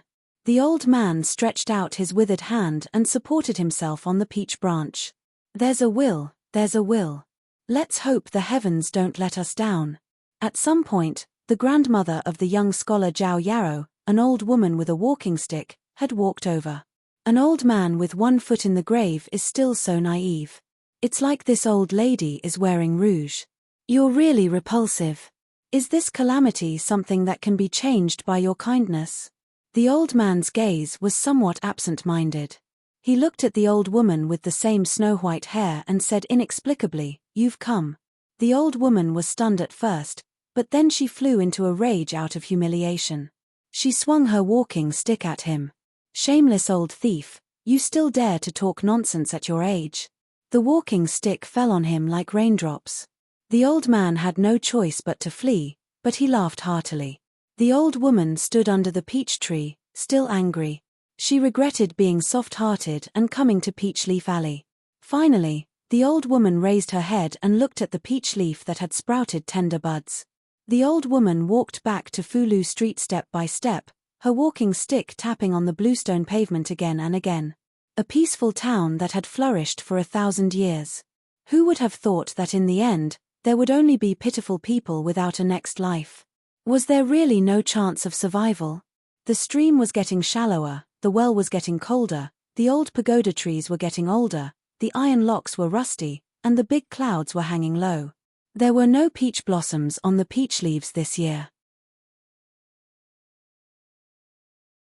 33. Chen Pinggan saw the girl in green again. She was silently following behind a middle-aged man, eating a scallion egg pancake with her head down. The man looked like he had nothing left to live for. After seeing Chen Pinggan, the man stopped and asked, "Are you the guy I drove away last time?" The man's back was slammed heavily. The green-clothed girl who had slammed into the wall looked up with a blank expression. When she saw Chen Pinggan, she was just about to laugh when she abruptly turned her back to Chen Pinggan. The girl hurriedly wiped her mouth. Chen Pinggan held back his laughter and nodded to the man, "Hello, Master Wan." It seemed that the girl was most likely Master Wan's daughter. However, the father and daughter didn't look alike. Fortunately, they didn't look alike. The man called Master Wan by Chen Pinggan was the blacksmith who moved to the South Stream not long after he arrived in the town. He continued to ask, "Why didn't Liu Xianyang go to forge these 2 days?" Chen Pinggan was about to explain for Liu Xianyang, but the man said coldly, "Go and tell that kid, if he doesn't see this master today, he doesn't need to come to my shop tomorrow." Chen Pinggan hurriedly said, "Master Wan, something urgent happened in his family." The man interrupted the teenager and said rudely, "That's his business. What does it have to do with me?" Chen Pinggan was not good with words. He was stunned on the spot and his face turned red. He didn't know what to say for fear that he would be more of a hindrance. He had personally experienced Master Wan's straightforward temper.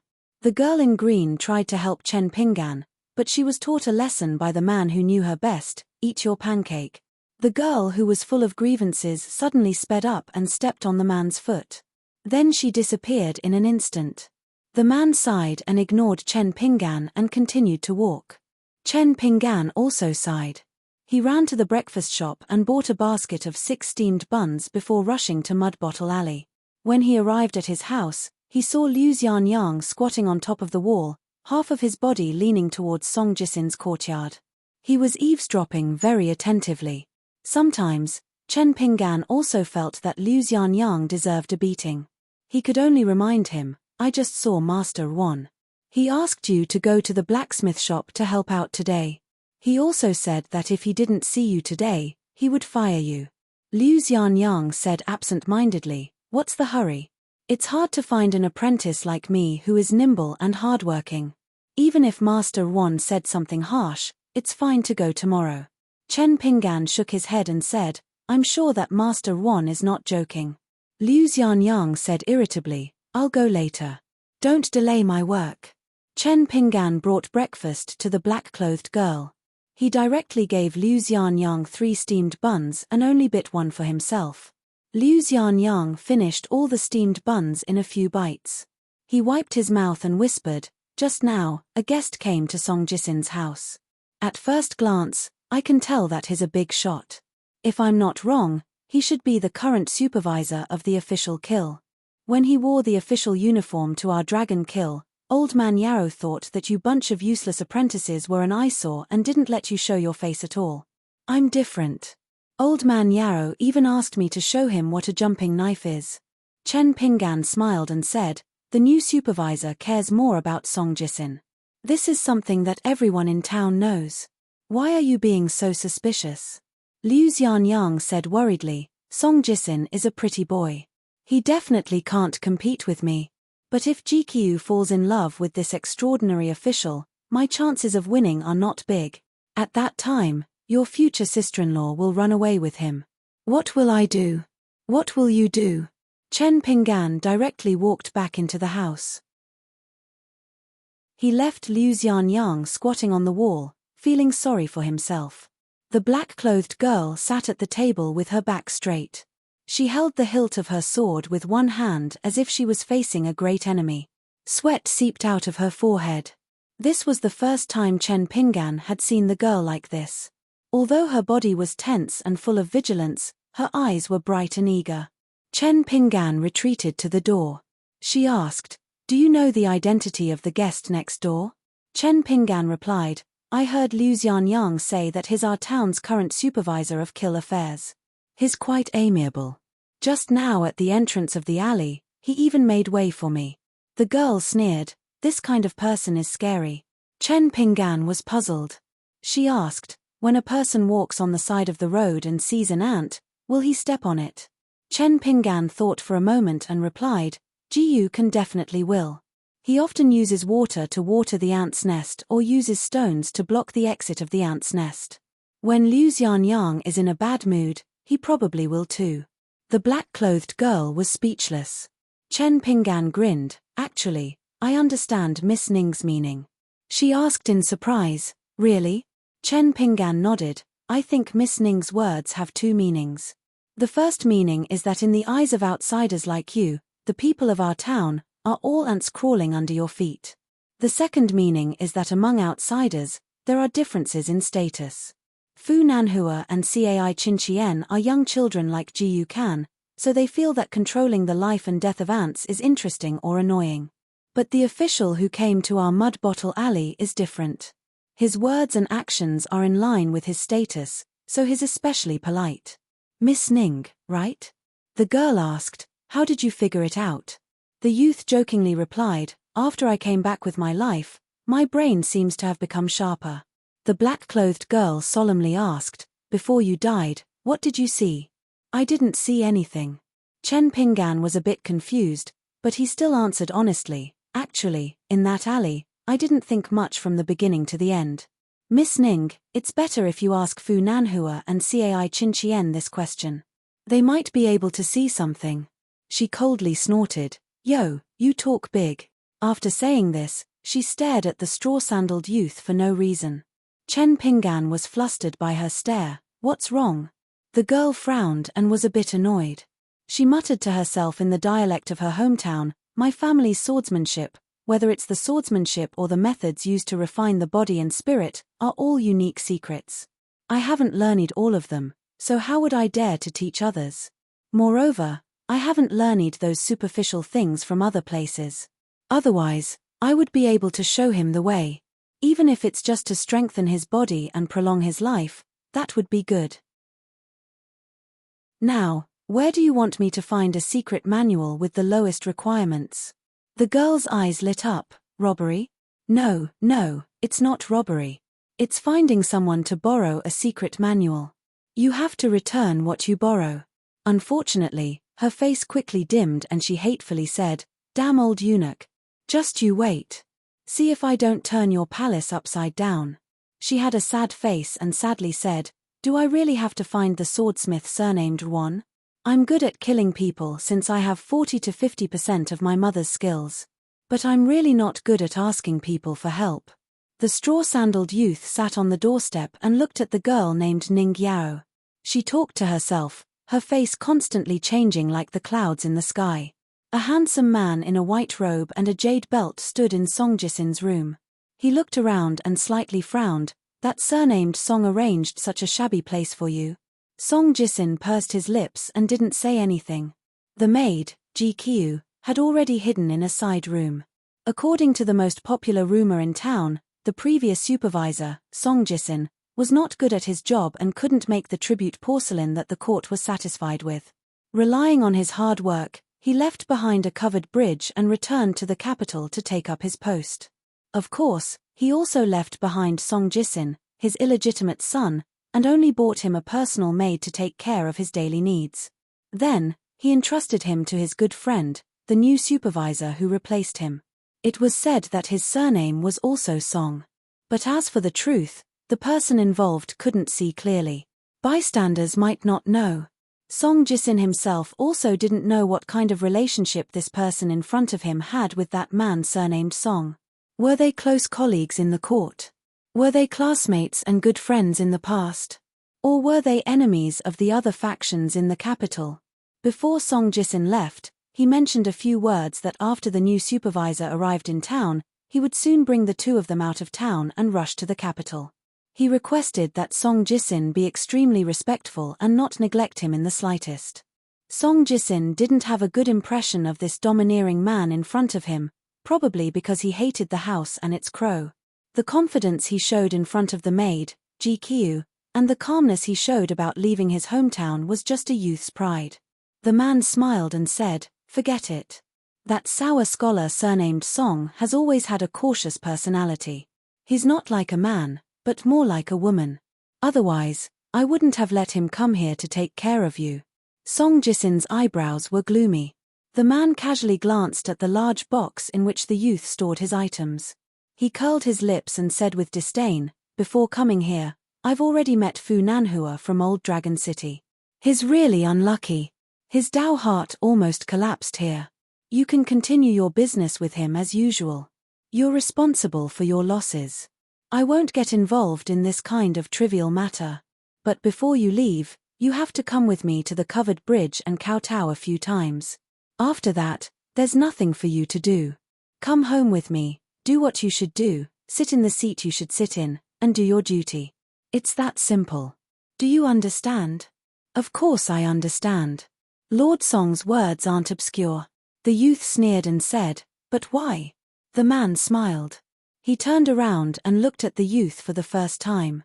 He asked, "That sissy surnamed Song said that you have extraordinary talent. He's really not afraid of biting his tongue. Why don't you take a guess? Why don't you guess why he thinks I have?" If one looked closely, they would find that there were some similarities between the two. Song Jisin was even angrier, but he kept it in. The man stopped keeping him in suspense and said playfully, "Why? Of course, because I'm an unlucky person. I can't believe I'm your uncle." Song Jisin was shocked and his face turned pale. The white-robed man turned a blind eye to this. He held the jade belt with both hands and looked at the sky outside the window. He smiled and said, "Because I'm the #1 martial artist in the Dali dynasty." In fact, this sentence was even more shocking in another way. However, the man would rather be the head of a chicken than the tail of a phoenix. He felt that as long as he was behind others, even if it was only 1 or 2 people, it was not worth bragging about. The man thought of the scholarly sage who was in charge of this place. The corner of his mouth was full of disdain. He snorted coldly. His heart was pounding. "If I wasn't in this world, I could kill you, Qi Jing-chun, and the other immortals of the 3 sects with one hand." In the thatched cottage of the school, Mr. Qi was listening to the children's reading. He was sitting upright. He was sitting upright in the true sense. Song Jisin and Zhao Yarrow, who were scholars, could not understand the essence of sitting upright. There was a classic of founding a sect in the Confucian religion. It was called Great Etiquette. In it, the self-cultivation chapter specifically said that a gentleman should sit like a corpse. Because a corpse was a divine elephant, sitting like a corpse was solemn and solemn. At this moment, Qi Jing-chun seemed to have heard the white-robed man's thoughts in full detail. He smiled lightly and said, It's amazing that a martial artist is in charge of a country. However, it's not a good omen to be a white dragon.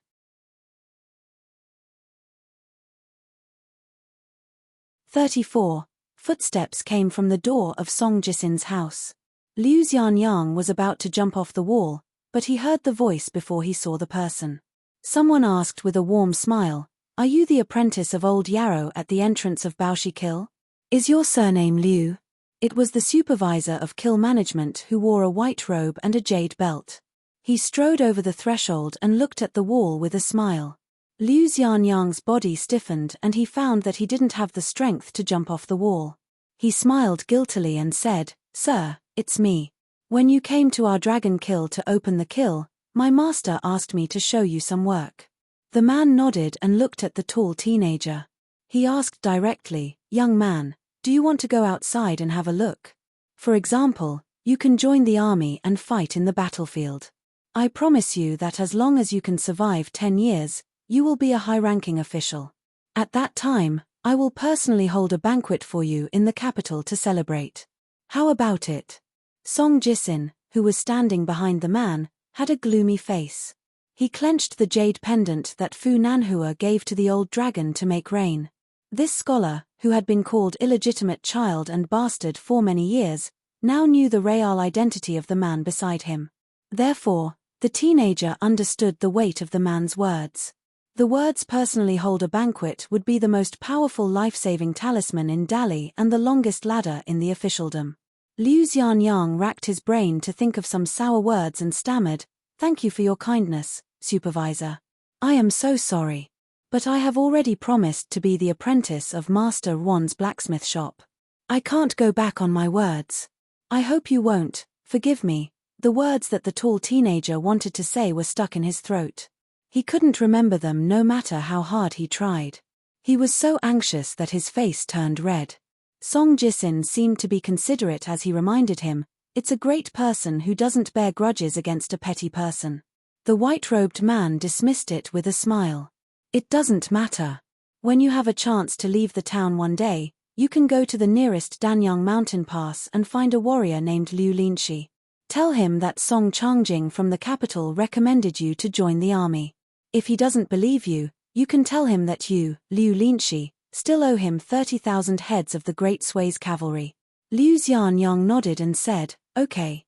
The man smiled and left. Song Jisin walked him to the gate of the yard and wanted to stop. The man seemed to know what he was thinking. Without turning his head, he said, "Come with me to the construction supervisor's office. I'll take you to meet someone." Song Jisin's feet were rooted to the ground like nails. With a dark face, he said, "I'm not going." That place was extremely difficult for the people in the town. However, for the teenager who grew up listening to rumors year after year, it was a dragon's pool and a tiger's den. It was a pit that he couldn't get over. The man, who had always acted swiftly and decisively, was not annoyed by the teenager's ignorance. He didn't stop, but he slowed down a lot. According to the records of the spies in the office, you have already met the Sui dynasty's prince surnamed Gao, right? Do you know that the Sui dynasty's Gao family and our Song clan are irreconcilable enemies for thousands of years? Both are princes, but he dares to come to this small town in the hinterland of the enemy country, Dali. You, Song Jisin, are also princes, but you don't dare to go to a small official's residence in your own territory. Song Jisin didn't think about the deep meaning of these words. Instead, he turned his head instantly and looked at Liu Xianyang. He saw the tall teenager sitting on the wall rubbing his hands and legs as if he didn't hear the man at all. Walking in the mud bottle lane, the white-robed king of Dali smiled. The man got a little surprise. Worthy of being the son of our Song clan. However, when he thought that the teenager was the son of that woman, as the #1 martial arts master in Dali, the powerful king also felt a little annoyed and troublesome. Song Jisin gritted his teeth and turned back to GQ, who was standing at the door of the house, and said, "I'll be back soon. Don't worry about me for lunch." Song Jisin just walked out of the courtyard, turned his head and smiled, "Take the bag of broken silver on my bedside and go to the Du family's shop to buy the pair of dragon and phoenix pendants. Anyway, we don't have to save money in the future." GQ nodded and made a sign to be careful. Song Jisin smiled happily and left in a carefree manner. When Song Jisin walked away, Liu Xianyang, who was sitting on the wall, asked carefully, GQ, what is the relationship between Song Jisin and the supervisor? GQ looked at the tall teenager with pity. Liu Xianyang couldn't stand her gaze the most. What? He just knows an official who is in charge of porcelain. What's the big deal? GQ pulled the corner of her mouth and went back to the house to get food. She began to feed the old hen and the group of fluffy chicks. Liu Xianyang felt discouraged for no reason. He jumped down the wall and shouted to the house, Chen, let's go to the blacksmith shop. I don't want to be annoyed.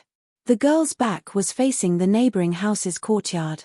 She laughed and said, Buddha fights for incense, people fight for a breath of air. Unfortunately, a good-for-nothing can only be annoyed. Liu Xianyang's blood rushed to his head. Even his ears were red.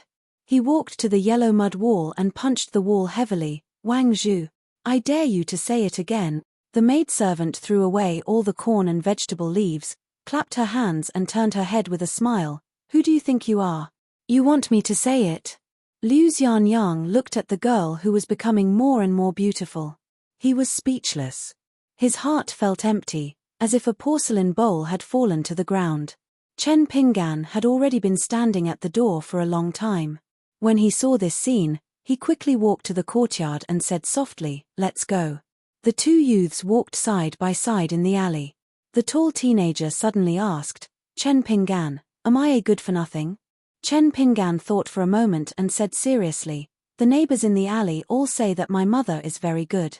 They also say that my father is famous for being a taciturn person. Therefore, I think that whether you like someone or not, it might not have much to do with whether you are a good-for-nothing.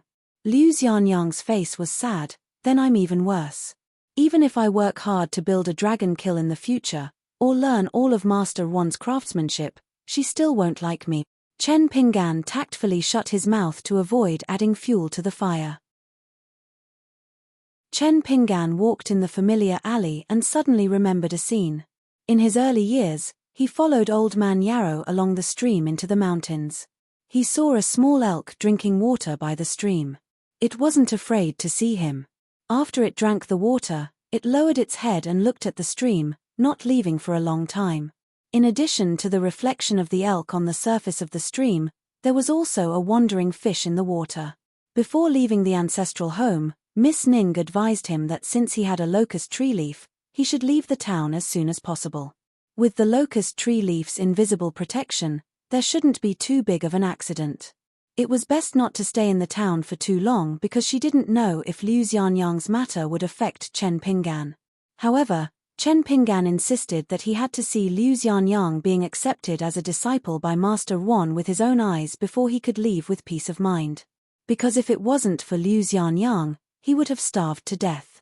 Of course, Chen Pinggan also hoped that Miss Ning could recover from her injuries in his home.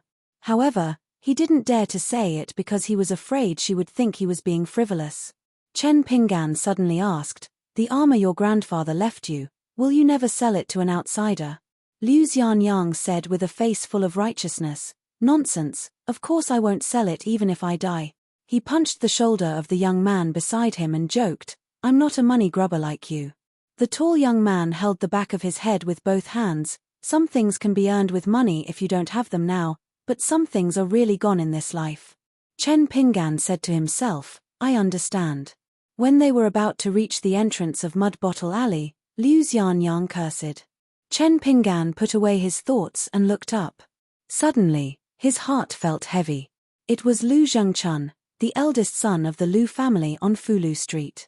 Back then, it was this man who had led a group of bad friends to block Liu Xianyang in this alley and almost beat him to death. If it wasn't for Chen Pinggan who had run over and shouted, Liu Xianyang, who had no elders or relatives at home, would probably have been thrown into a mass grave. At that time, Song Jisin was squatting on the top of the wall to watch the show. He kept adding fuel to the fire. Later, he told Chen Pinggan, who still had lingering fears, that Lu Zhengchun's behavior was called chivalrous outside the town. Lu Zhengchun blocked Liu Xianyang's path and squeezed out a smile. Don't be nervous, I'm not here to settle old scores with you today, But, Liu Xianyang interrupted the young master of the Lu family, again? A good dog doesn't block the way, get out of my way. Lu Zhengquan's face was embarrassed. He forced a smile and said, Liu Xianyang, this time I really have something to discuss with you. Last time, you didn't wait for us to finish talking and ran away. That's not good. You should at least listen to my conditions, right? To be honest, we two brothers can be considered friends after a fight. There's no need to be so stiff. Those guests and I are very sincere. Liu Xianyang tilted his head and said sarcastically, What's wrong? Are you addicted to being a matchmaker? I'm curious. You, Lu Zhengchun, are the grandson of the richest family in our town. Why do you like to be a lackey for outsiders? Lu Zhengquan's face was livid, but he still had to maintain the smile on his face. He looked very funny and almost begged, Liu Xianyang, as long as you say it, no matter what you want, they will try their best to satisfy you. For example, copper coins. Why don't you say a number? For example, 150 strings of coins? Even if it's 200 strings of coins, I can help you bargain. 200 strings of coins, that's enough for you to buy half a house in our Fulu Street. Liu Xianyang stared at the eyes and face of the person in front of him and said disdainfully, 200 strings of coins, do you think I'm a beggar? Sincerity. I advise you not to be hypocritical with me. I still have business to attend to. Get out of my way. At the corner of the clay bottle alley, a little girl was riding on the shoulder of a burly old man. A boy in a red robe was being held by a woman.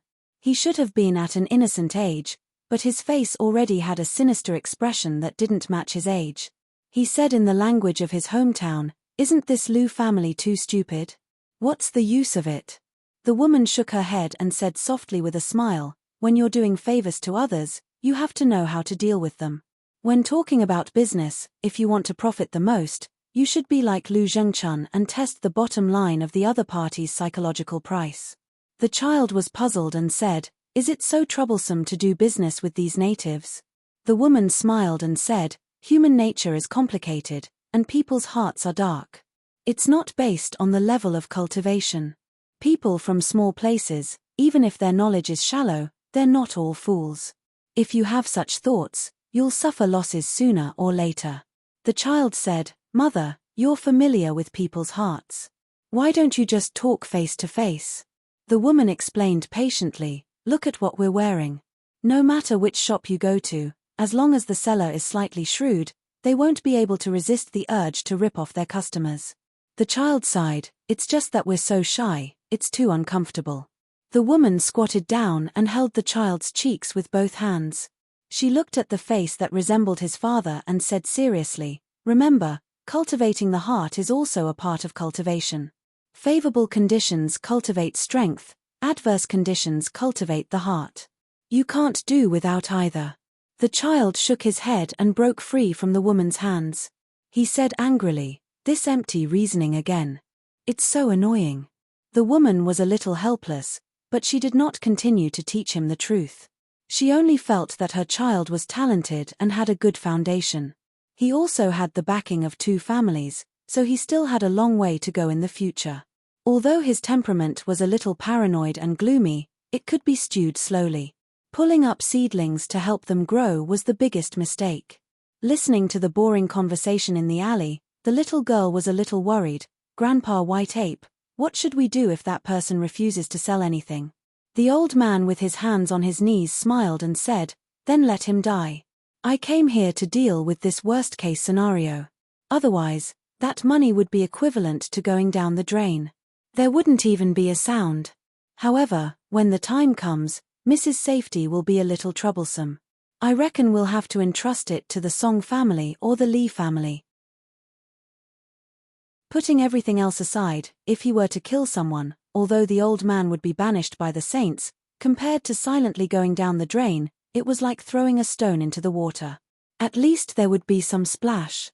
However, the old man would not do this unless he had no other choice.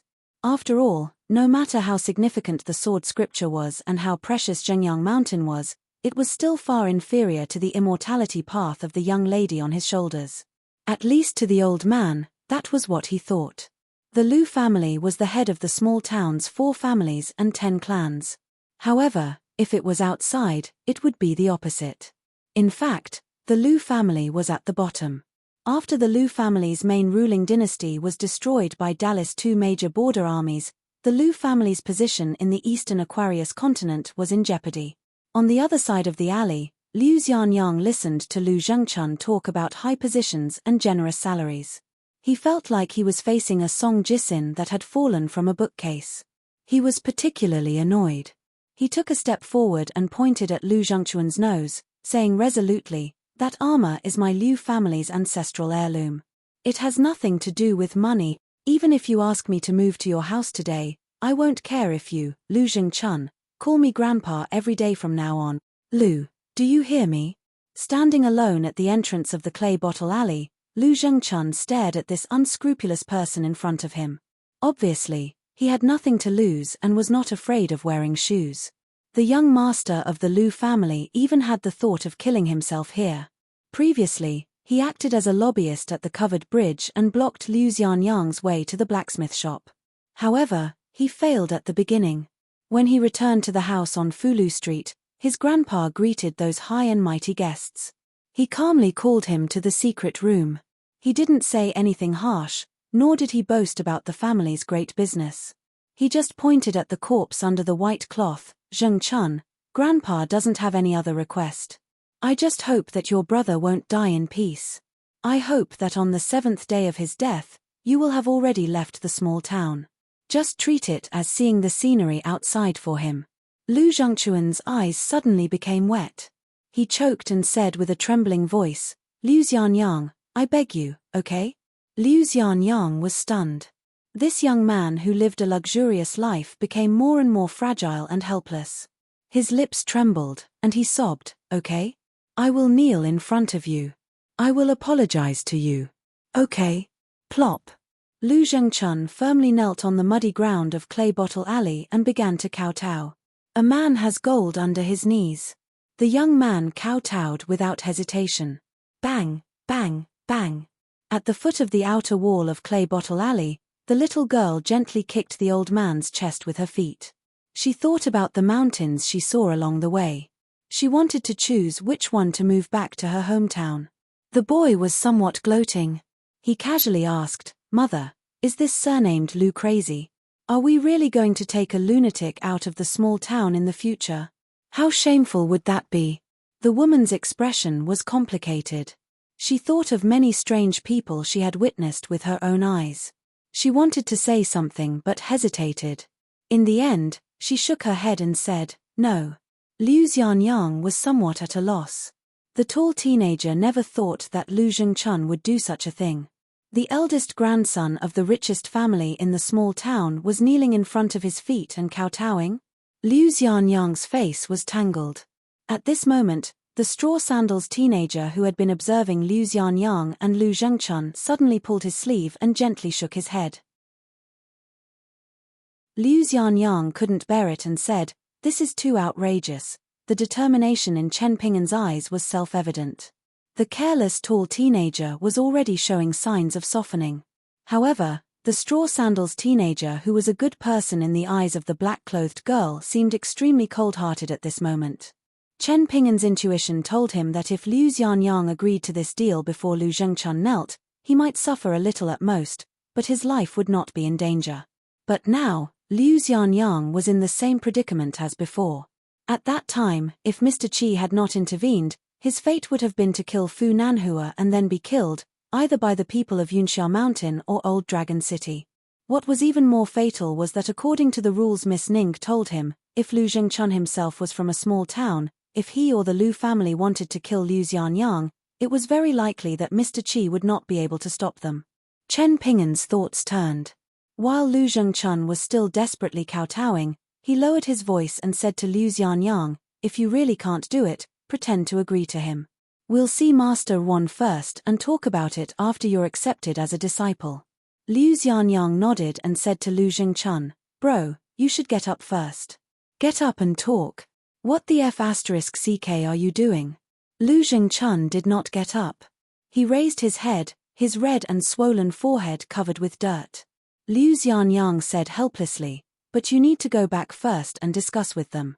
You need to come up with a fair price. Don't fool me anymore. I'm not an idiot. What 200 strings of copper coins? Let's not talk about whether I'll lose money or not. Don't those nobles think it's degrading?" Lu Zhengchun slowly got up and said with a smile, "That's true. As long as you're willing to agree, Liu Xianyang, I, Lu Zhengchun, will be your brother from now on. It doesn't matter if you acknowledge me or not. I'll acknowledge you anyway." Liu Xianyang walked over and put his arm around Lu Zhengchun's shoulder. They walked to the entrance of the alley together and comforted him. "Old Lu, you have to bring your brother to enjoy life together in the future. When this deal is done, I'll treat you to a good drink." Lu Zhengchun wiped his forehead and laughed cheerfully. "Isn't drinking easy? What's so difficult about that? Moreover, I'm the one who's treating. How can I let you spend money? It's settled then. Otherwise, I'll be angry." Liu Xianyang laughed and said, "I knew you were a kind person. I'll be right to follow you in the future." Chen Pinggan followed behind the two. He leaned slightly to the side of the alley wall and stared at the entrance of the alley. The white-robed man brought the young Song Jisin to the back hall of the supervision office under the guidance of the elderly steward. The steward said that Mr. Li from the academy, who had come from afar, had been waiting here for half an hour. He said that he was going to the school to visit a Confucian elder. Song Jianqiang did not say a word about this.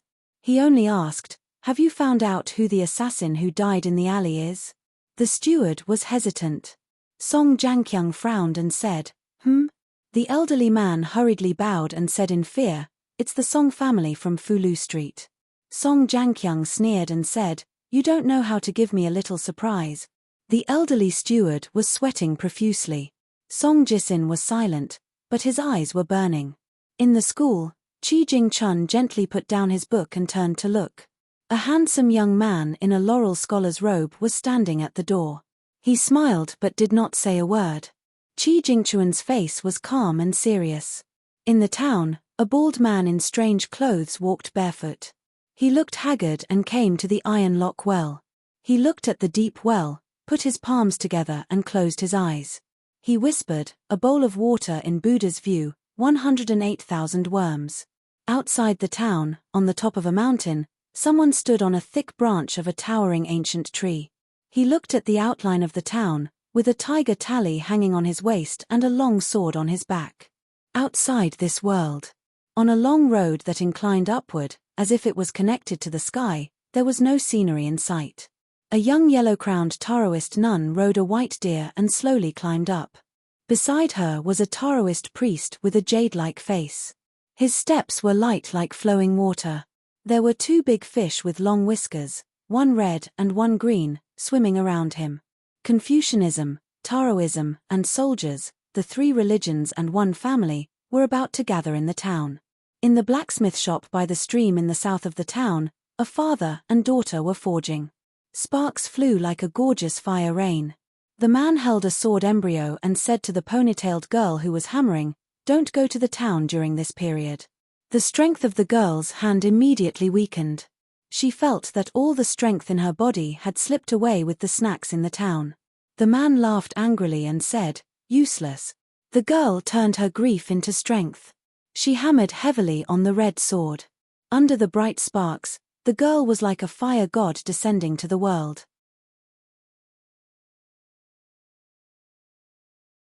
35. After Liu Xianyang and Chen Pinggan walked out of Mud Bottle Alley, they saw two groups of people standing on the left and right respectively. The little girl was riding on the neck of the burly old man, while the arrogant boy in a bright red robe stood beside the graceful woman. When Liu Xianyang walked through, he was calm and composed. In the eyes of the white-haired old man, he had the demeanor of a general. The cautiousness and restraint that the straw sandals youth was trying his best to hide was nothing to him. After Lu Zhengchun bid farewell to the two of them, he stayed where he was, trembling in fear. He reported carefully, "Liu Xianyang suggests that the immortals give him a suitable price. Next time, he will bear the pain and sell his family heirloom." The woman looked at the white-haired old man of Zhengyang Mountain and asked with a smile, "What do you think, Senior Ape?" The old man pondered for a moment and said in a deep voice, "Don't do things more than 3 times. Before that, we'll do as Liu Xianyang said and give him a great fortune. Zhengyang Mountain can give this young man the identity of a true disciple. Apart from that, I'll also lend him an artifact for 100 years. As for the Shu family of Clearwind City, do as you see fit." The woman said in shock, "The identity of a true disciple of Zhengyang Mountain is already extremely honorable. Senior Ape is actually offering an artifact. Is this young man surnamed Liu a cultivation genius that was let loose by the buyer when he was 9 years old?" The old man turned a deaf ear to her. He only smiled at the young master and said, "There are many shops in the town. They all have their own origins. Miss, you can take a look. You might be able to pick up some scraps." The little girl called out childishly, "Go, go, go." The old man, who was the chief consecrator of Zhengyang Mountain, laughed loudly and jogged slowly like a moving mountain. The boy said with a smile, "Zhengyang Mountain is really impressive." The woman gestured for Lu Zhengchun to return home first. She took her son and walked casually on the street, explaining the origins to him. Apart from the ordinary main path to the top, Zhengyang Mountain also has a special path to the sword. Since its inheritance, 6 paths to the top have been opened up. This means that Zhengyang Mountain has produced 6 genuine sword immortals who have proven their Tao. The boy sneered, "What's the use of having a rich history? How many years can they live off their past?" Among all the Qi practitioners who entered the town, which one of them didn't have a rich ancestor compared to the few groups that came after us? The woman held the child's hand and said with a smile, "Then, do you know that 2 brand new sword Daos are about to reach the peak of Zhengyang Mountain in the past 100 years? The amazing thing about that little girl of your age is that she can move freely on the sword peak that is filled with sword Qi. She can stay there for as long as the patriarchs of Zhengyang Mountain." The boy was stunned for a moment before he stopped in his tracks and said in an infuriated voice, "Since that dumb lass has such an extraordinary background, why didn't mother tell me earlier? I wouldn't have been at odds with her all the way here, causing her to contradict me for no reason. If I had taken her as my wife in a few years' time, and then conveniently become her Tao companions, wouldn't it have been a great boon for our Clearbreeze city?" The woman looked at the beautiful face that still had a hint of childishness. She was furious like a young tiger. Instead of being angry, she laughed. "You and that little girl are both cultivation talents who have a chance of ascending to the upper 5 realms. Therefore, your marriage will be more complicated and changeable. If you insist on doing it on purpose, it will not be beautiful." "Do you really think that the lass only hates you with all her heart?" The boy frowned and said, "What else can I do?" The woman said gently, "Let nature take its course." The boy suddenly said in all seriousness, "Mother, I don't like the guy behind Liu Xianyang. I don't like him from the first time I saw him." The woman asked curiously, "Why?" The child thought for a moment and replied, "This guy is a little strange. He's different from Lu Zhengchun who knows everything and Liu Xianyang who doesn't know anything. Also, I especially hate his eyes." The woman only thought that her son was starting to act childishly again, so she advised, "You can't do as you please in this small town. However, you have to think about what will happen to everyone here after this world collapses. Won't you feel a lot better?" The child nodded and subconsciously repeated the 2 words he had said when he first saw the straw sandal youth. "Ant." After leaving the small town, Chen Pinggan and Liu Xianyang quickly saw the covered bridge. Liu Xianyang casually asked, "Why do you think Song Jisin's old man built this covered bridge? If he wanted to build it, then so be it. Why did he have to cover the old stone arch bridge? I heard that the stone bridge wasn't torn down. It's like wearing clothes. I wonder if it'll be hot in the summer.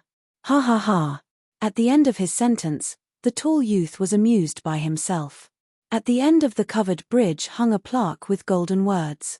It was unknown who had written it, but the words were huge. "Wind begets water." When the 2 youths walked up the steps, Liu Xianyang fiercely stomped his feet a few times and said mysteriously, "Old Yarrow once told me that there's something strange at the bottom of the steps. He said that when the covered bridge was first built, late one night, Song Jisin's father ordered people to dig a big hole here and buried a big porcelain jar as tall as a person. Are you scared?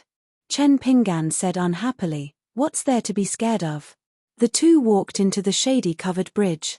Liu Xianyang whispered, do you think it's because of the deep pool under the bridge? Drowning is better than a few people, so they need to invite monks and Taoists to suppress evil. Chen Pinggan never talked nonsense about ghosts and gods. Liu Xianyang didn't get an answer, so he lost interest. The newly built wooden covered bridge still smelled faintly of wood and lacquer. The wood used to make the beams were all cut from deep in the mountains and forests that had been sealed for countless years. It was extremely difficult to transport them out of the mountains. The water level of the small stream that wound around the mountains wasn't high, so it was far from enough to float the huge logs. They had to pick a time when it was raining. The path was muddy and slippery, and one careless mistake could cause them to fall into the flood. It was extremely dangerous. Fortunately, no young people died in the flood. Some people said that when the logs were transported out of the mountains, the school teacher Qi Jingchun personally went to help. He taught them how to operate the logs step by step, so it was all thanks to Mr. Qi that everything was safe.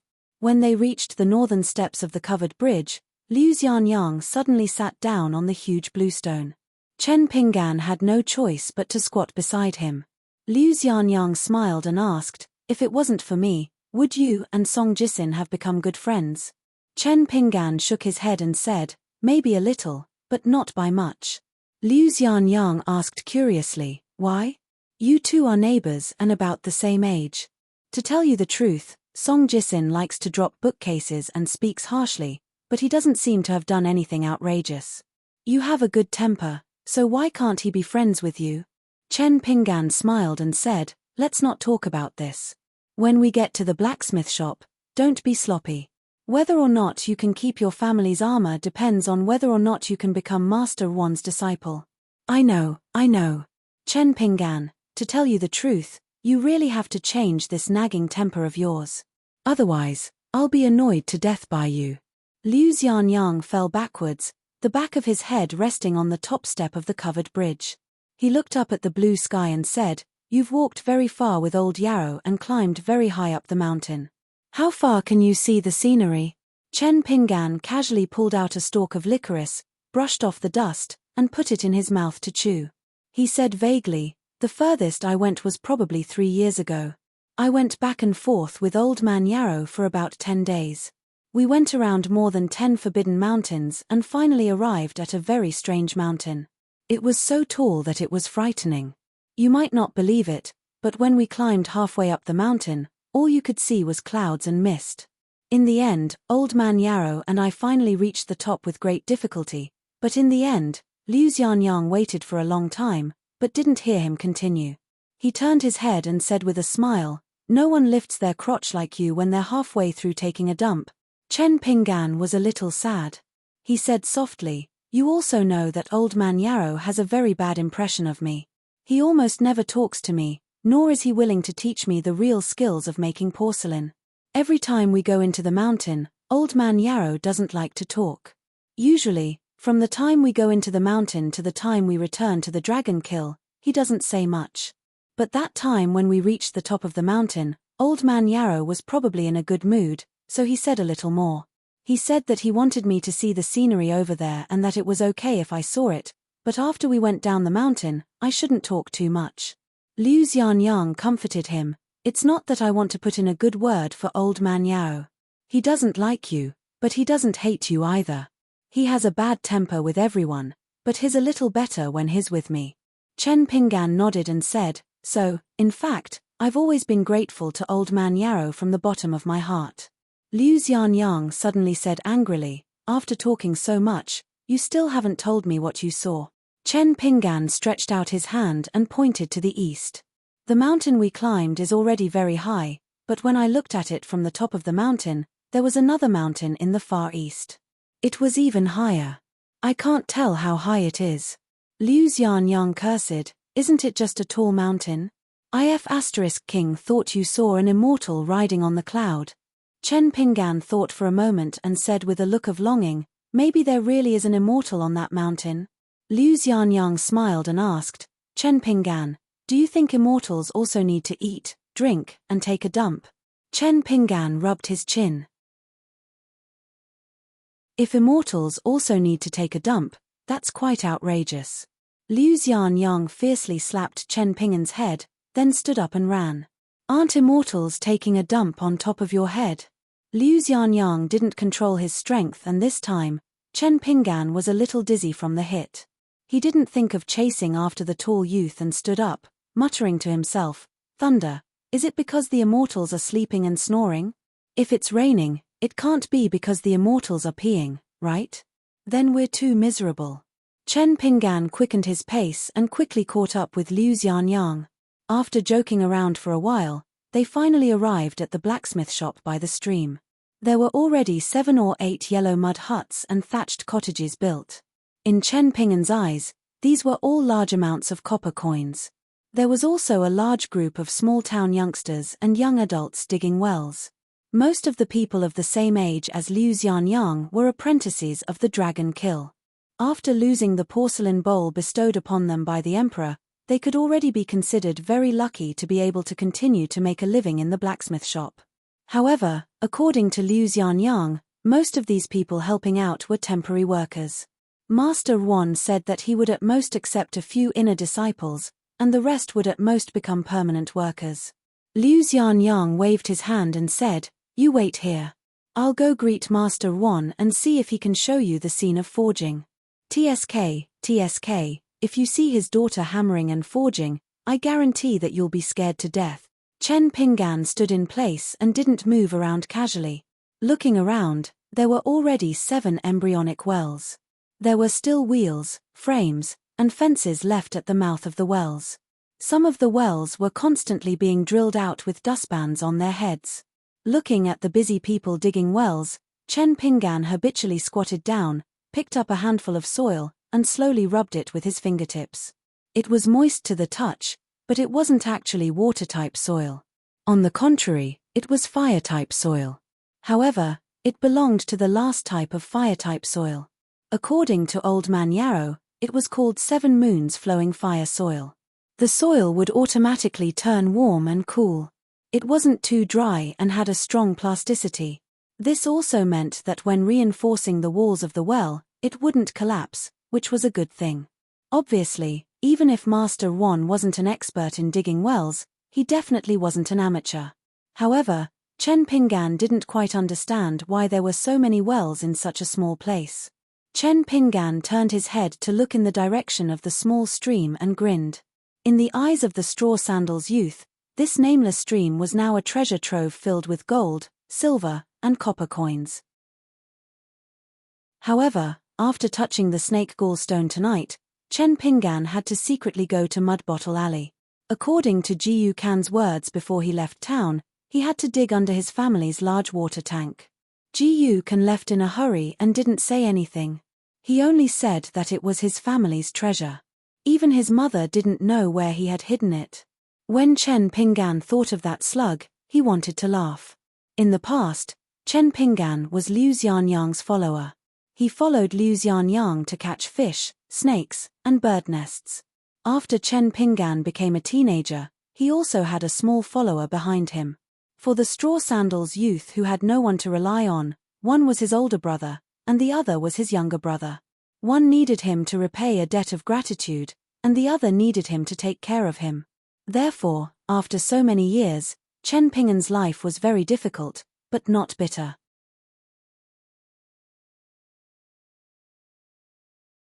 36. Liu Xianyang quickly ran back with a wicker basket on his back. Chen Pinggan was standing beside the well, watching the scene of the well being dug. Liu Xianyang kicked Chen Pinggan's butt, causing the straw sandals youth to almost fall flat on his face. When he turned around and saw that it was a tall youth, he didn't pursue the matter. Liu Xianyang casually said, "It's done. Master Wan told me to stay here and not run around for the next few days. I'll dig the well during the day and forge at night. After a week and a half, I'll be his first disciple in this town, called the first disciple or something. I'll get you a basket and help you feel the stones." I'll feel them from the blacksmith shop all the way to the covered bridge. I'll say this first, I can't help you with the puddle at the back of the green ox.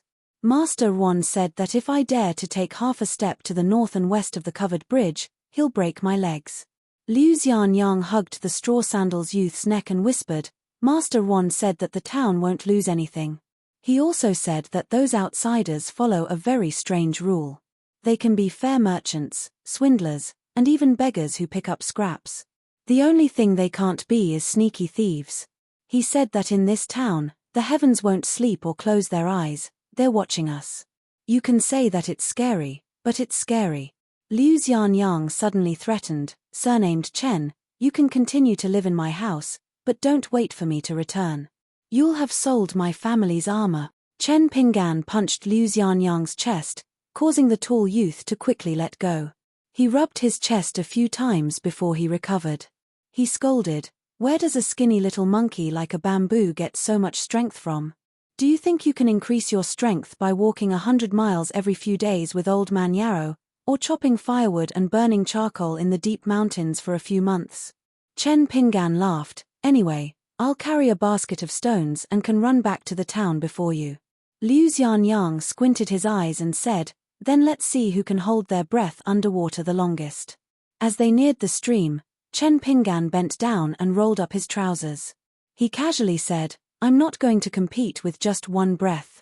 Before entering the water, Chen Pinggan plucked a lot of spring grass from the stream bank and put it in the basket. He also nagged that after every 20 stones, he had to put more grass in the basket. Liu Xianyang was so annoyed that he wanted to throw the wicker basket to Chen Pinggan, but the latter refused. He said that if he were to carry the wicker basket himself, with Liu Xianyang's hot-tempered personality, he would definitely throw the stones into the wicker basket, and Chen Pinggan's heart would ache. Liu Xianyang almost wanted to throw up on the spot. These colorful stones had been worthless for thousands of years. Why did they become so precious and delicate when they came to Chen Pinggan? How dare he complain that Uncle Liu's technique is not gentle enough?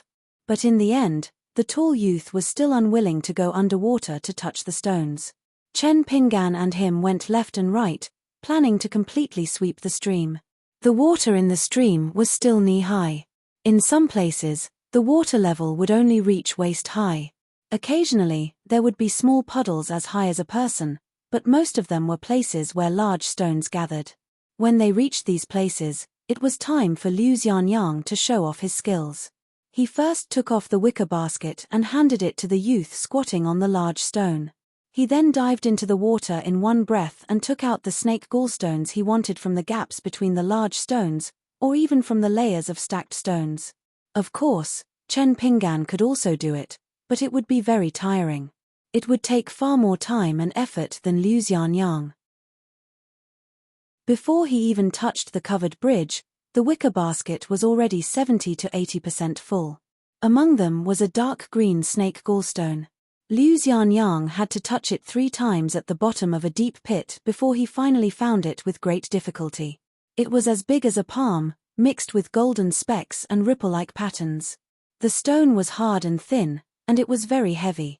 When Chen Pinggan rubbed it with his hand, it actually felt like it was shining. As long as one was not blind, they would know that this stone was not ordinary.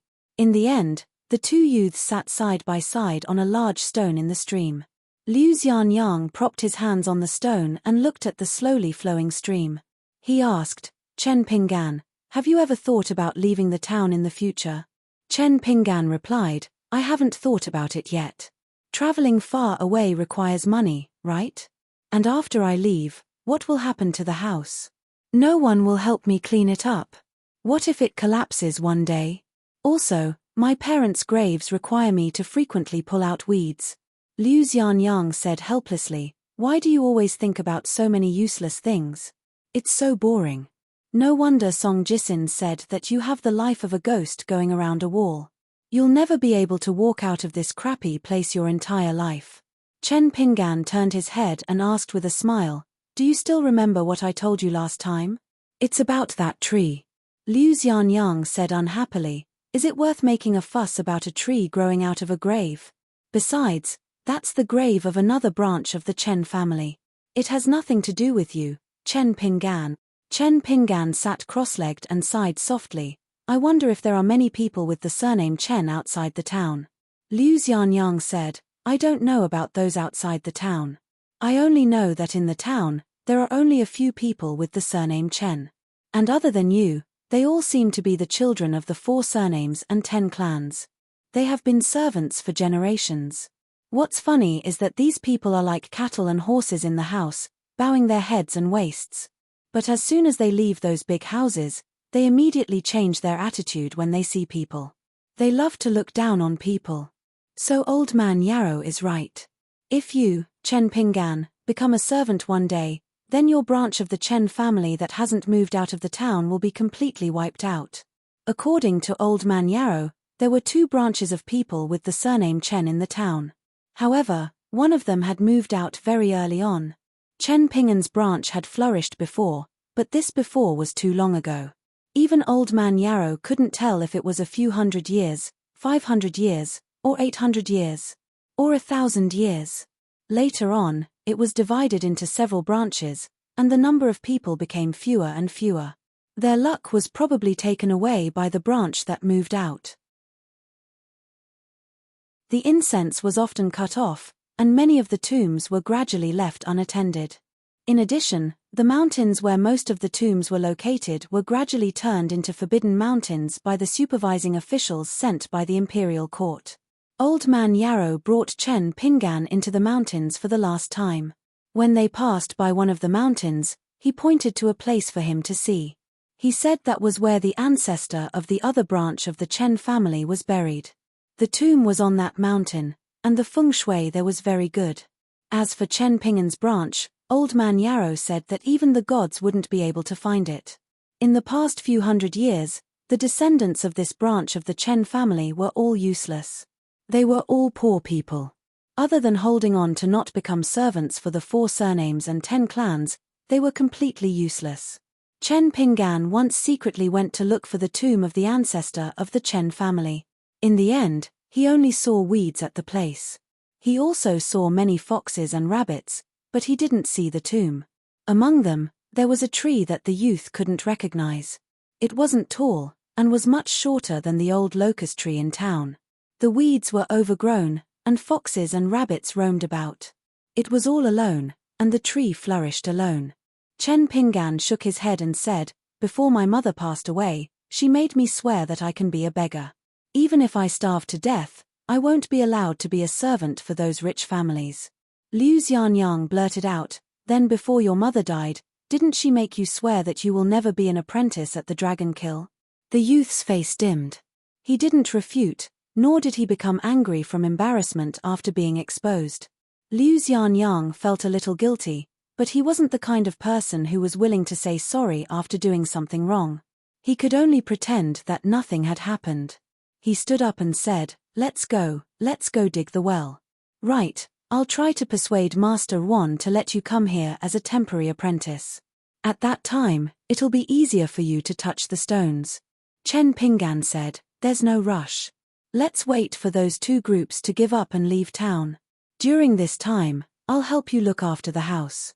Liu Xianyang asked curiously, why do you think I'll be able to escape if I become a disciple of Master Wan? Chen Pinggan thought about it and said uncertainly, it's like suddenly raining. You'll have to find a roof to hide under, right? Liu Xianyang turned his head to look at the sword furnace ironworks. Who do you think Master Wan is? He doesn't look like a powerful person.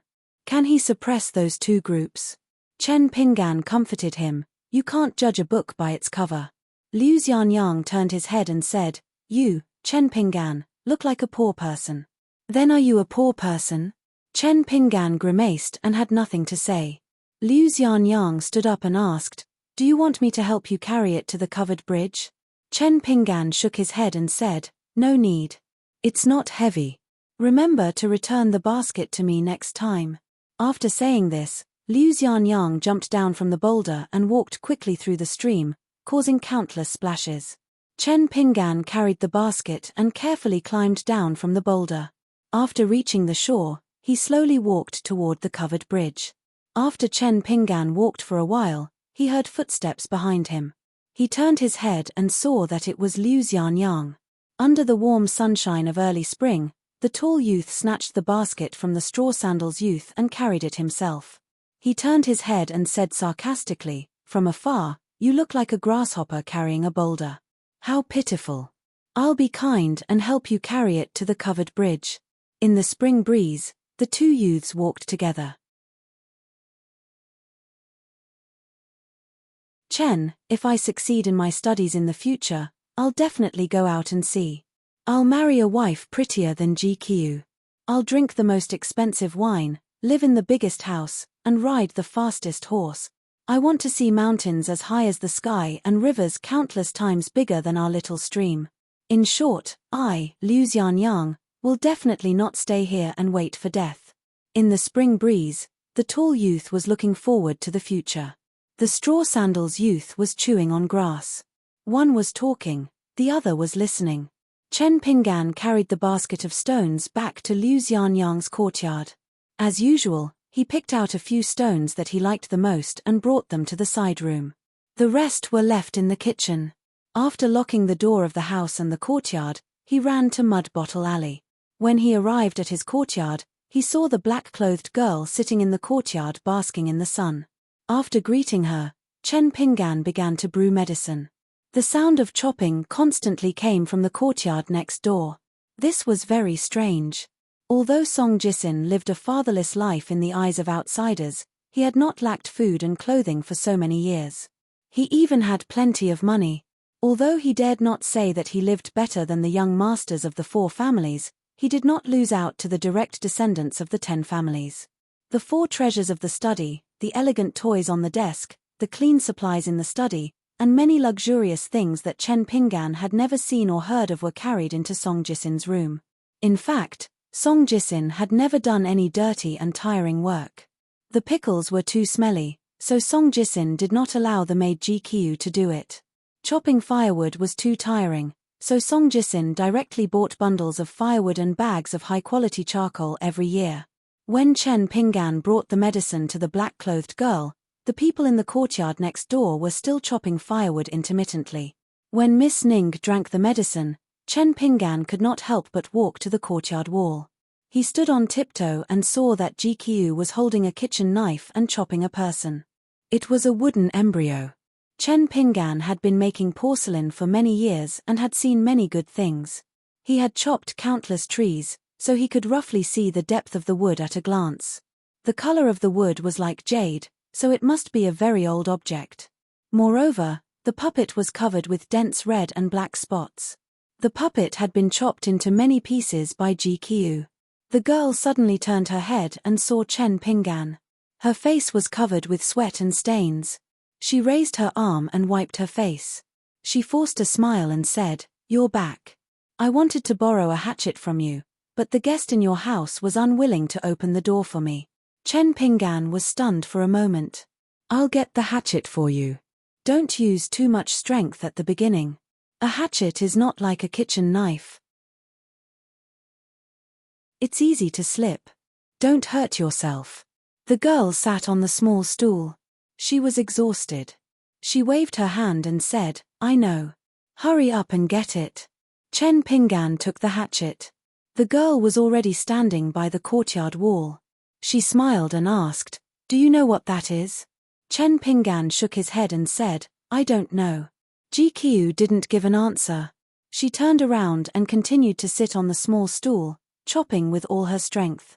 Her unfamiliar and stagnant movements, as well as her various laborious and unrewarding postures, made Chen Pinggan very anxious. But since she didn't ask for help, Chen Pinggan didn't think too much about it. He turned his head and found that Miss Ning was no longer in the courtyard. Chen Pinggan remembered something.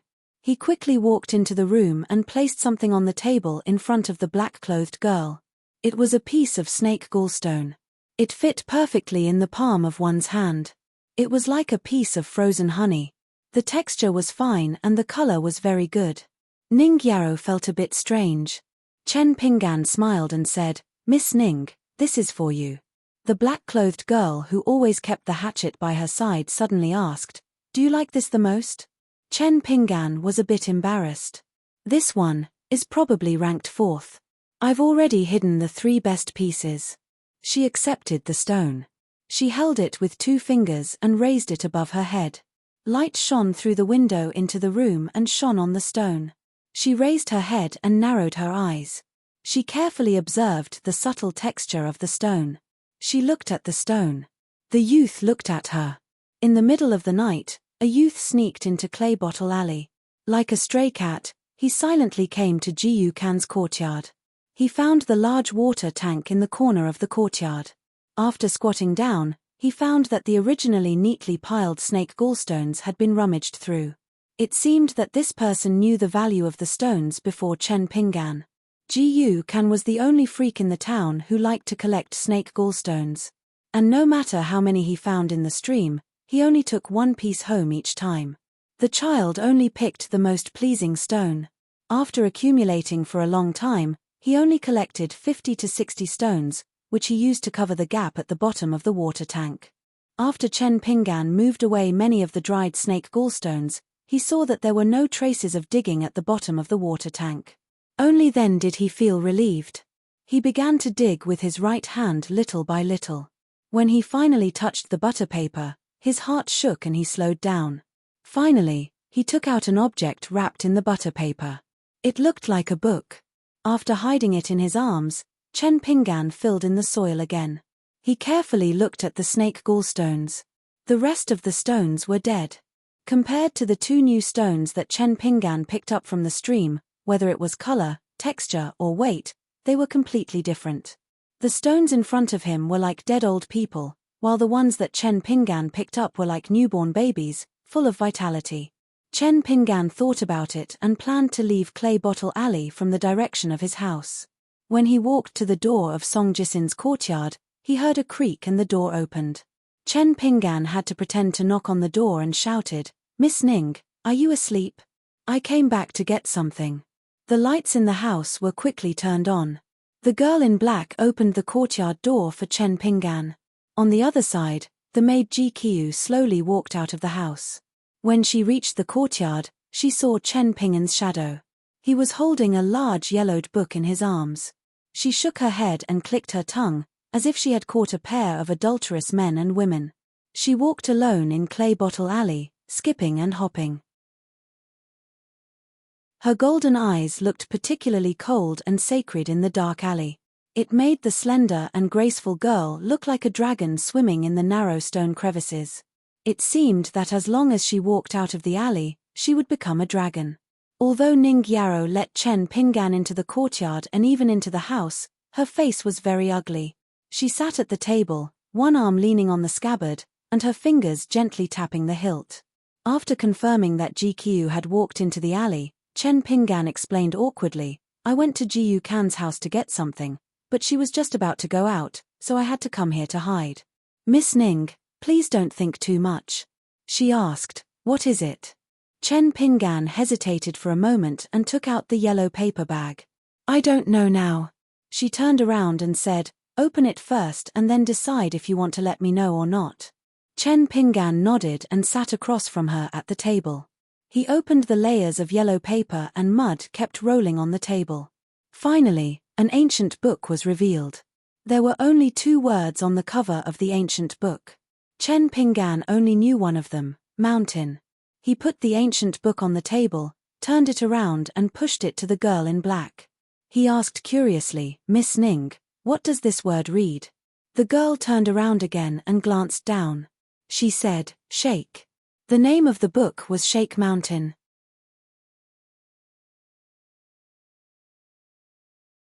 37. Shaking Mountain?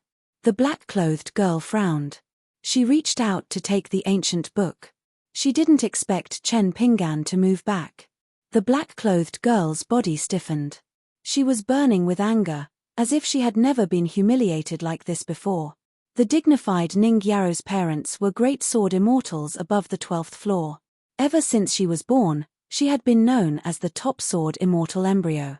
Even after running away from home for so many years, she had only lost to others in swordsmanship. No one had ever insulted her character like this. Did she need to use underhanded methods to read, peek at, and possess a broken book? Ning Yarrow gripped the hilt of her saber. She narrowed her eyes. Thin eyes and red lips. These words were probably used to describe this girl. In fact, if one looked carefully, Ning Yarrow's face was extremely beautiful. It was just that her entire body exuded a heroic aura that completely suppressed the aura of her rouge. However, the straw-sandaled youth's next words had a magical effect that almost caused the girl to suffer internal injuries. Miss Ning, this book was taken from Ji Kan's home. Although I don't think this is stealing, I will still return it to Ji Kan in the future. However, we are friends. So, no matter what is written in this book, I hope that Miss Ning will understand it after reading it. The girl took a deep breath. She slapped the table and glared at him. What are you looking at? Look at it yourself. I don't care. Chen Pingan's next words made the girl not know whether to laugh or cry. Miss Ning, I don't know how to read. Can you teach me? The black-clothed girl's mind turned. She sneered and said, Aren't you afraid that I will take advantage of you? Think about it. Ji Kan is clearly a fellow who has inherited a large amount of ancestral wealth. Even the natural sword embryo Liu Xianyang can't compare to him. In the past 1,000 years, there hasn't been many people who can compare to him. Then, how bad can the family heirloom that he carefully treasures be? Aren't you afraid that I will be tempted by his wealth? That I will monopolize this priceless secret book?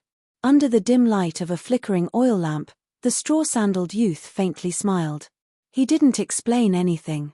The girl coldly snorted. She moved her seat, indicating for the straw-sandaled youth to sit beside her. However, Chen Pingan didn't move his butt for a long time. The girl angrily laughed. I, Ning Yarrow, can beat 100 of you with one hand. As she said this, she laughed to herself. Are you afraid that I will take advantage of you? Chen Pingan sat beside the girl, feeling a little uneasy and nervous. This saying. Chen Pingan was baffled. The black-clothed girl sitting side by side suddenly laughed foolishly. The girl's smile made him feel like a poor young man with nothing to show for it. He suddenly felt like a rich man. The boy and girl didn't realize at this moment that the joke of beating 100 Chen Pingan with one hand would show its weight and strength in the long years to come. Especially when the straw-sandaled youth was no longer a boy. The more time passed, the more it would be like this. Ning Yarrow finally returned to her senses. She coughed and sat up straight. She took the ancient book and quickly flipped through a few pages. Then she closed the book and tapped the cover twice. She turned to Chen Pingan and indifferently said, This is a fist technique manual. The fist technique is called Shaking Mountain. According to the rules of the pugilistic world, you can call it Shaking Mountain Manual. Chen Pingan's face was full of expectation. And then, the black-clothed girl resisted the urge to roll her eyes. She tried to make herself solemnly turn a page. Her slender finger pointed at the preface of the title page. As she slid down, she read, In my hometown, there was a little insect called Bayan. Throughout its life, it was different from its kind in other places. It was always moving rocks into the water. My fist technique is divided into life and death. It does not determine victory or defeat. It focuses on the will of the spirit, not on the moves. When the 6 moves of this fist technique are practiced to perfection, the killing power will be great. It can easily hurt the heart of people. Although the Shaking Mountain Manual has never been ranked as one of the top fist techniques in the world, but I always believe that if you look at all the martial arts in the world, there will be a place for this fist technique. I hope that the fated person will carry it forward. Ning Yarrow controlled her temper and read the preface sentence by sentence to Chen Pingan. It was a thin book, and the entire fist technique only had 6 moves. The preface was not small. After Ning Yarrow finished reading the preface, she pushed the book to Chen Pingan's side. She patted Chen Pingan's shoulder and said perfunctorily, Take good care of it. Don't let it get stolen. Chen Pingan nodded and carefully stretched out his hands to hold the ancient fist technique. This made Ning Yarrow want to laugh. With this book on the table, can it even grow legs and run? Or is Chen Pingan afraid that it will fall? Ning Yarrow thought. Chen Pingan rubbed his right hand on his lapel and then opened the book. He read the preface word by word. After that, There were pictures and text. Anyway, the straw sandals teenager was confused. Ning Yaro sat sideways and put her elbows on the table. She looked at the teenager's side face and teased, "Do you think that you are rich? In the future, you will need a golden axe to chop wood and a golden rice bowl to eat." The teenager did not raise his head. He carefully pondered over the pictures and text. He said bluntly, "Actually, when I saw your eyes just now, I knew that this fist technique wouldn't be good. But it doesn't matter. For me, it is good enough." Ning Yaro raised her eyebrows and went straight to the point. "The things I've seen or heard of are indeed very good things. But other than that, I can only distinguish between good and bad things. However, it's hard to say how good a good thing is and how bad a bad thing is." Chen Pinggan raised his head. "Then this shaking mountain manual belongs to the category of good and not too good." Ning Yaro said in a bad mood, "I don't know how to describe how bad this fist technique is." The straw sandals teenager blinked and smiled. Obviously, he already knew and was just joking with the girl. Ning Yaro unsheathed her saber and threatened, "Do you want to be chopped?" Chen Pinggan lowered his head and looked at the green scabbard on her waist. He praised sincerely, "Very beautiful." Ning Yaro accepted it calmly. "I, Ning Yaro, personally chose the saber. Of course, it is not bad." Chen Pinggan looked at her with some envy and admiration for her self-confidence. Even if she was the same age as him and was still in a foreign land, no matter what situation she was in, she was like a rising sun that was unstoppable. This was something that Chen Pinggan could feel from Lu Daozhang's cautiousness when dealing with her. Chen Pinggan couldn't help but say, "If sunlight could be exchanged for copper coins, how good would that be?" Ning Yaro did not understand and said in surprise, "Chen Pinggan, are you crazy about money?" Chen Pinggan quickly changed the topic and turned to the first picture. "Miss Ning, can you help me read the text of this picture?" Ning Yaro thought for a moment and did not refuse. She only asked, "Do you know why I judged this picture to be not good at first glance?" Chen Pinggan shook his head. "I also find it strange." The girl smiled and sat cross-legged on the bench facing the young man.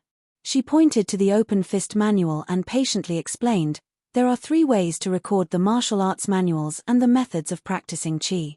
The first way is this Hansan repertoire, which is made of ordinary paper. How long it can be preserved depends on luck. Not to mention the disasters of war and man-made disasters, after a long period of time, humidity, ants, and so on, it will gradually be destroyed and disappear, right?" Chen Pinggan understood and nodded. The girl continued, "Therefore, in this kind of method of using material objects to carry words, there is an unwritten rule, which is to pay attention to the rarity of the material. In other words, the value of the object carrying the words must match the value of the content of the words. This is just like how you wouldn't use a box made of elm to hold a country's imperial seal." Chen Pinggan was deep in thought. Ning Yaro hesitated for a moment, but still decided to be frank with the teenager. "The next one is not written. It pays attention to teaching by example. Most of these are the secret skills of the sects and clans. They are often kept secret, or they have complicated rules such as only passing it on to males and not females. Even many so-called direct disciples and inner disciples may not be able to learn the true skills. This is the true inheritance." Ning Yaro sighed. "As for the last one, it can only be understood, but not taught. You can't even talk about it, and you can't even talk about it. For example, of the 2 forces that came into the town, Cai Qinqian from Mount Yunxia, her Mount Yunxia has the Sea of Clouds incident. The Sea of Clouds is surging, and the clouds are very special. They contain spiritual qi, and the qi practitioners of your eastern bottle continent call them heavenly beauties. Some of them can transform into the ancestors of past generations, and if one is lucky enough, they can meet and communicate with them. As for the dense sword qi at the peak of Mount Shenyang, it is said that due to a freak combination of factors, the sword spirits of the ancestors of the various peaks of Mount Shenyang will also appear and manifest the Tao of Swords. As for whether one can see it or not, it depends on how lucky they are. It doesn't depend on one's status or cultivation base. In the end, Ning Yaro said, "Of course, there is no absolute distinction between the 3 methods. The first method is to carve the words on a jade plate, or one of the 72 blessed lands, the Bamboo Sea Blessed Land, which produces a mysterious washing word bamboo. Other than that, there are also countless strange items. As long as you go far enough, you will always be surprised. The boundless world is full of strange things. In the future, it is best for you to go out and explore. Don't say that you wish to leave the Eastern Bottle continent and leave this world, but you should at least try to reach the borders of the Dali dynasty. Chen Pinggan nodded, obviously thinking about the fist art manual. He pointed at a word and asked, "Miss Ning, what should I read?" The girl was furious. "Get lost."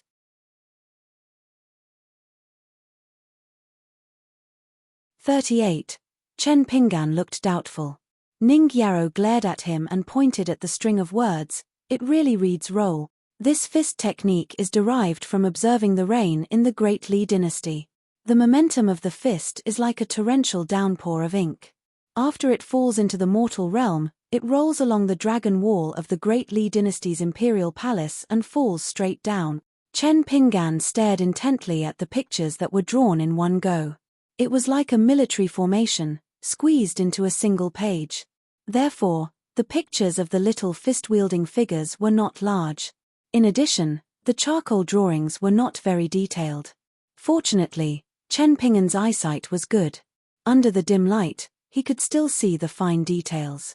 After the young man heard Miss Ning's words that he did not understand, he murmured, "It sounds like this fist technique is very powerful." Ning Yarrow slightly moved her head and looked at the pictures. She nodded and said, "There is a fist technique that has been passed down in Jianghu for thousands of years and has not been lost. It is somewhat similar to this fist technique." Chen Pinggan turned his head and asked curiously, "What do you mean?" In the dim light, the girl's long eyebrows were slightly bent, like a bunch of peach branches bent under the spring breeze. She held back her laughter and said, "There is a fist technique in Jianghu that is suitable for the old and the young. It is called tortoise fist. If you throw it randomly, you can definitely beat an old master to death." The young man said helplessly, "How can you say that?" Chen Pinggan imagined it in his mind. Wasn't this Jiyu Kan's specialty and the ultimate skill that made him famous? In his memory, Jiyu Kan's mother seemed to have had an unpleasant dispute many years ago. It was in front of a cosmetics shop in Apricot Blossom Lane. At that time, Jiyu Kan had just learned how to walk. Because Jiyu Kan's father was a foreigner and was not at home all year round, he had long been forgotten by the neighbors in Claybottle Lane. At that time, the women began to worry that their men would involuntarily slow down when they passed by the Widow Gu's house. Just the women's clothes that were drying on the bamboo poles could easily take away their men's souls. Later on, Granny Ma gathered 5 or 6 women to block Jiyu Kan's courtyard door. In that battle, Jiyu Kan suffered a lot, but Granny Ma and the others did not gain much advantage. Both sides suffered losses. However, as time went on, Jiyu Kan was still weak. It was difficult for 2 fists to fight against 4 hands. Even her clothes were torn. Her clothes were thin, so it was inevitable for her body to be exposed. This made the women who were ashamed of their inferiority go crazy. They scratched and bit her, doing everything they could to make the men around the alley swallow their saliva. Fortunately, Chen Pinggan happened to return to the town from the dragon kill at that time. He had been taken care of by Jiyu Kan's mother for so many years, so he went up to help Jiyu Kan's mother block many insidious moves. From beginning to end, the Straw Sandals youth did not dare to fight back. Chen Pinggan was not afraid of causing trouble, but he was afraid that he would kill someone with one punch. At that time, the young man had already walked countless mountains and rivers under the shouts and curses of Old Man Yao. He was only 12 or 13 years old, but he had already walked the path of many old people in the town for several lifetimes. At that time, the young man and the woman were sitting at the courtyard door. Jiyu Kan was still locked inside the door. She probably did not want the child to see his mother in such a sorry state.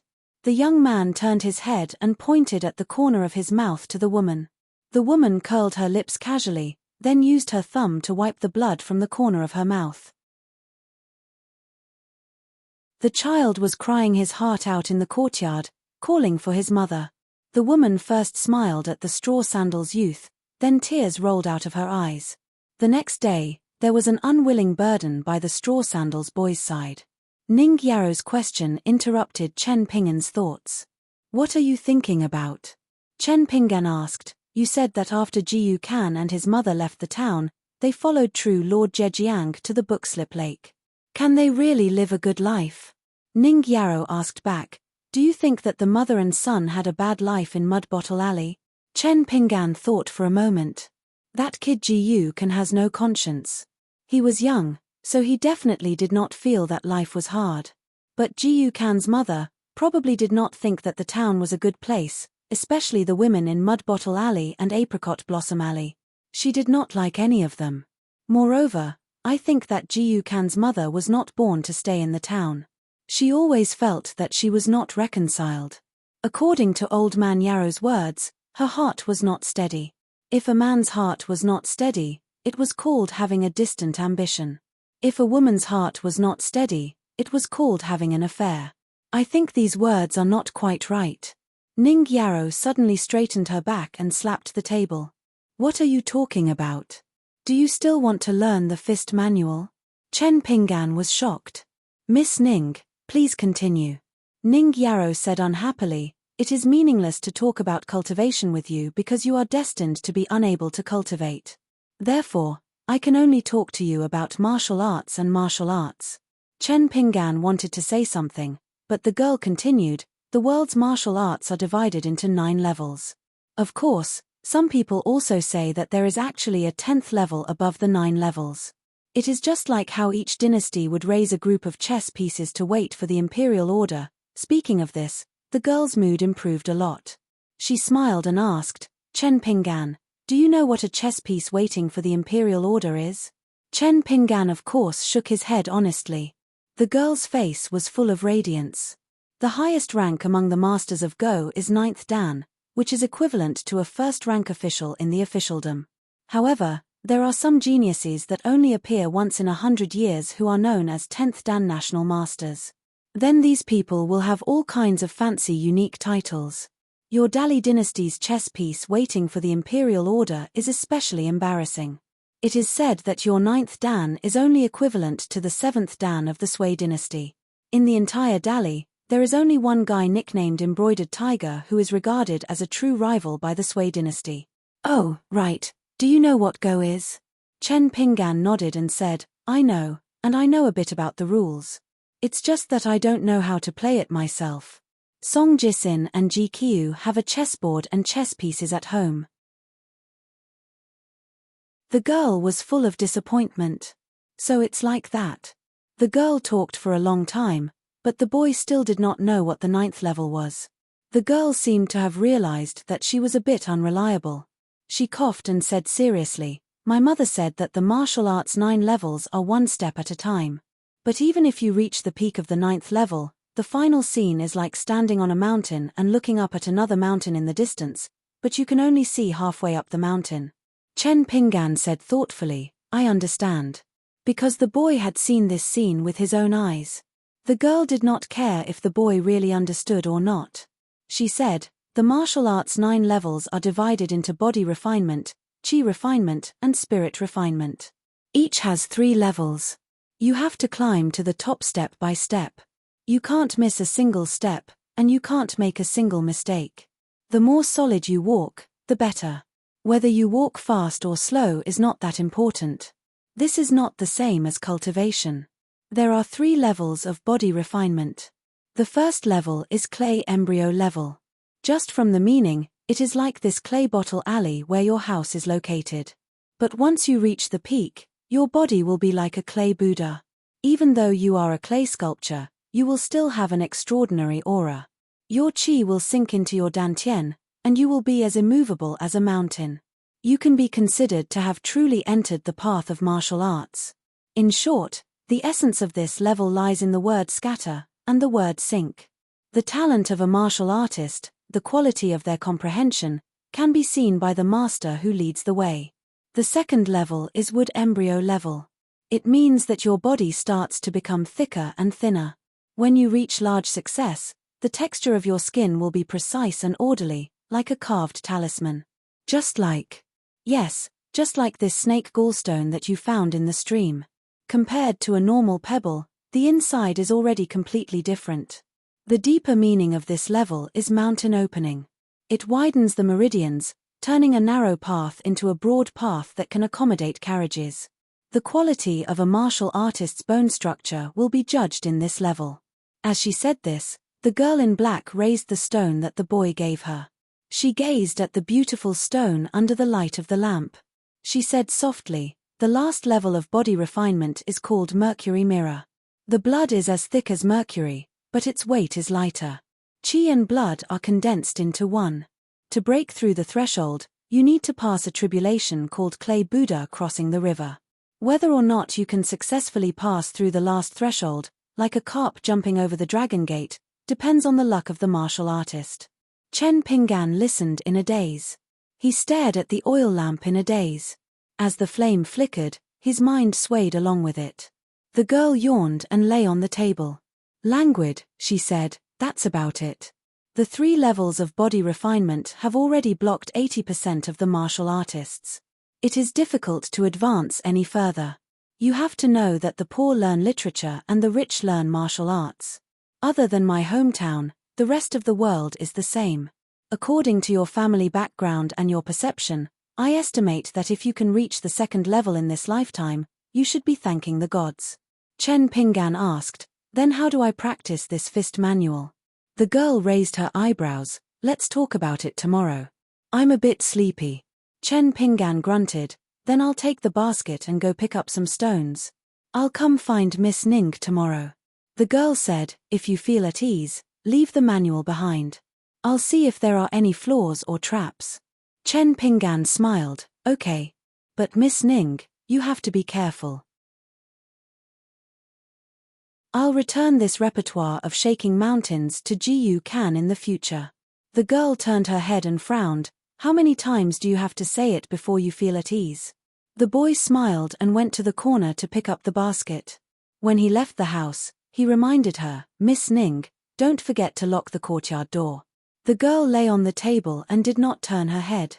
She waved her hand and said weakly, I know. Why are you more talkative than my father?"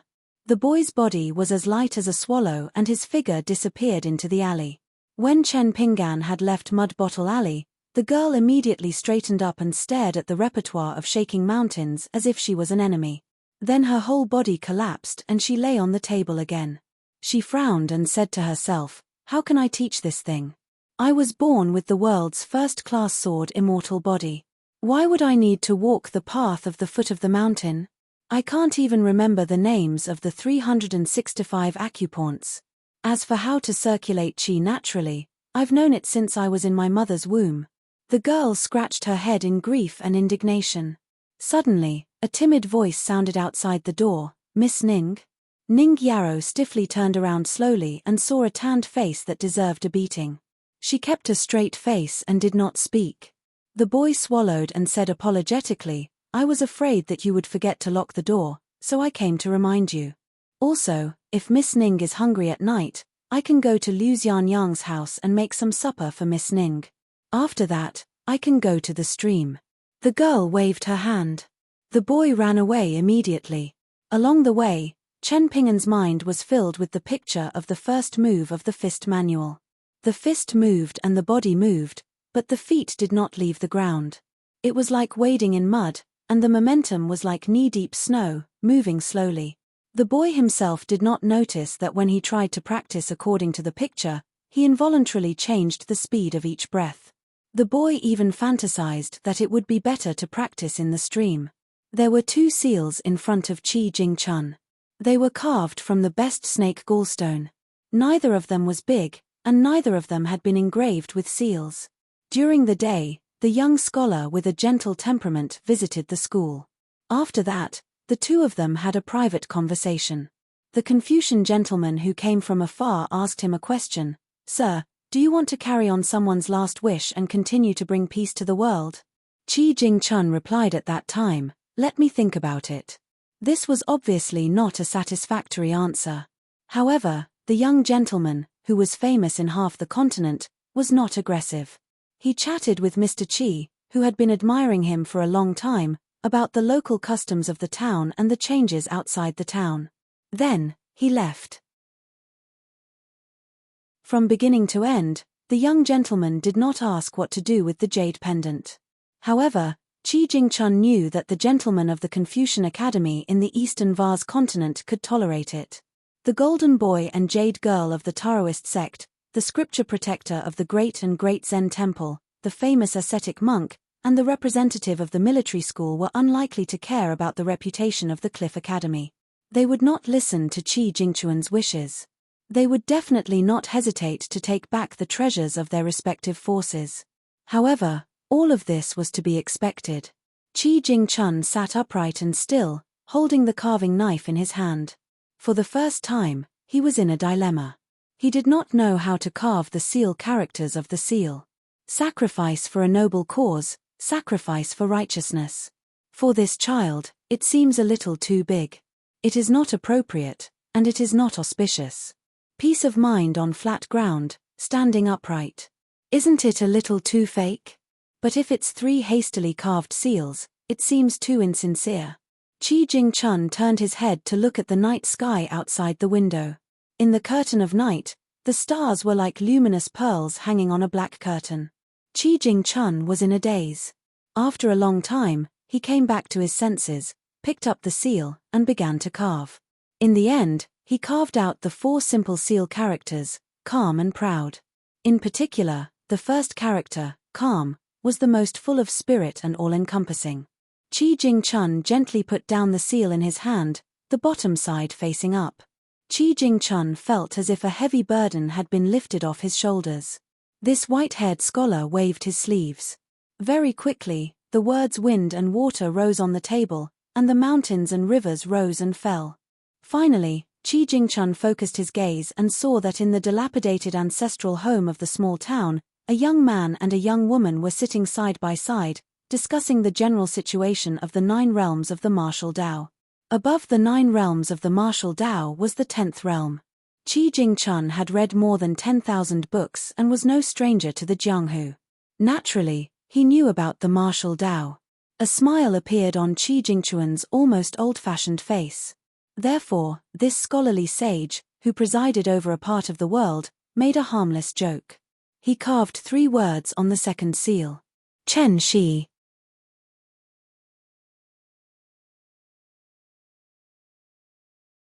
(39) Chen Pinggan thought that if he touched stones during the day, he could start from Liu Xianyang's place and go all the way upstream until he reached the covered bridge. So tonight, he chose to go further upstream from where he first entered the water, so he would be far away from the covered bridge and the blue stone cliff called the Blue Ox's Back in the vernacular. It was the place where Chen Pinggan first met the girl in blue. Because of this, he missed the meeting with Song Jisin and the supervisor. On the other side of the covered bridge, there was a plaque with the words wind rises, water rises hanging high. The man in white robe and jade belt was nominally the supervisor of the Dragon Kill, but in fact, he was the most powerful king in Dali. Under his lead, Song Jisin came to the bottom of the stairs of the covered bridge. Before he came, he not only took a bath and changed clothes in the official residence, but also hung a sachet and an ordinary dragon-shaped jade pendant. The color was dull and inconspicuous. On the contrary, the jade pendant of the old dragon, which was more outstanding in terms of texture, appearance, and meaning, was forced to be removed by the man. He was not allowed to hang it. Song Jisin held 3 incense sticks in his hand. The teenager stood under the stairs, not knowing what to do. Song Jiangqiang, the king of Dali, turned around, stretched out his hand, and gently rubbed the top of the 3 incense sticks with 2 fingers. The incense sticks were lit. The man said casually, after kneeling down, face the plaque, kowtow 3 times, and insert the incense sticks on the ground. That's all. Although Song Jisin was full of doubts, he still followed the instructions of the uncle who came from the sky and kowtowed 3 times. Although the man said it lightly, after the teenager knelt down, his face was dignified and extremely complicated. He looked at the ground where the teenager kowtowed, revealing a deeply hidden hatred. After inserting the 3 incense sticks on the ground and getting up, Song Jisin asked, "Is it okay to burn incense here?" The man smiled and said, It's just a ceremony. Don't worry too much. From now on, learn to act according to the situation. Otherwise, you may be busy in the future." The man stopped smiling. "But don't forget, this covered bridge is your place of prosperity." Song Jisin's lips were black and blue. It was unknown whether it was frostbite from the cold of spring. The young man pretended to be relaxed and said, "These 4 words shouldn't be used casually, right?" The man patted his stomach with one hand and held the white jade belt on his waist with the other. He laughed and said, "It will be like this in the capital. Here, there is no harm. There are no court dogs, no wild dogs in Jianghu. No one will catch me and bite me." Song Jisin asked curiously, "Are you also afraid of being criticized?" The man retorted, "In the Dali dynasty, I have already defeated all the opponents on and off the mountain. If there is nothing to be afraid of, wouldn't I be more comfortable than the person sitting on the dragon throne? Kid, do you think this is appropriate?" Song Jisin pondered for a moment. After some hesitation, he made up his mind and asked, "Are you hiding your strength and biding your time? Or are you raising bandits for your own sake?" The man laughed involuntarily and pointed at the young man. He shook his head and said, "You really dare to say such rebellious words? You don't know the severity of the situation. When you reach the capital in the future, you should go to one of the immortal residences on the mountain and lie low. I advise you not to speak and act so recklessly. Otherwise, you will be in big trouble." Song Jisin nodded and said, "I will remember." The man pointed at the golden plaque. "Wind makes the water rise. Wind makes the water rise."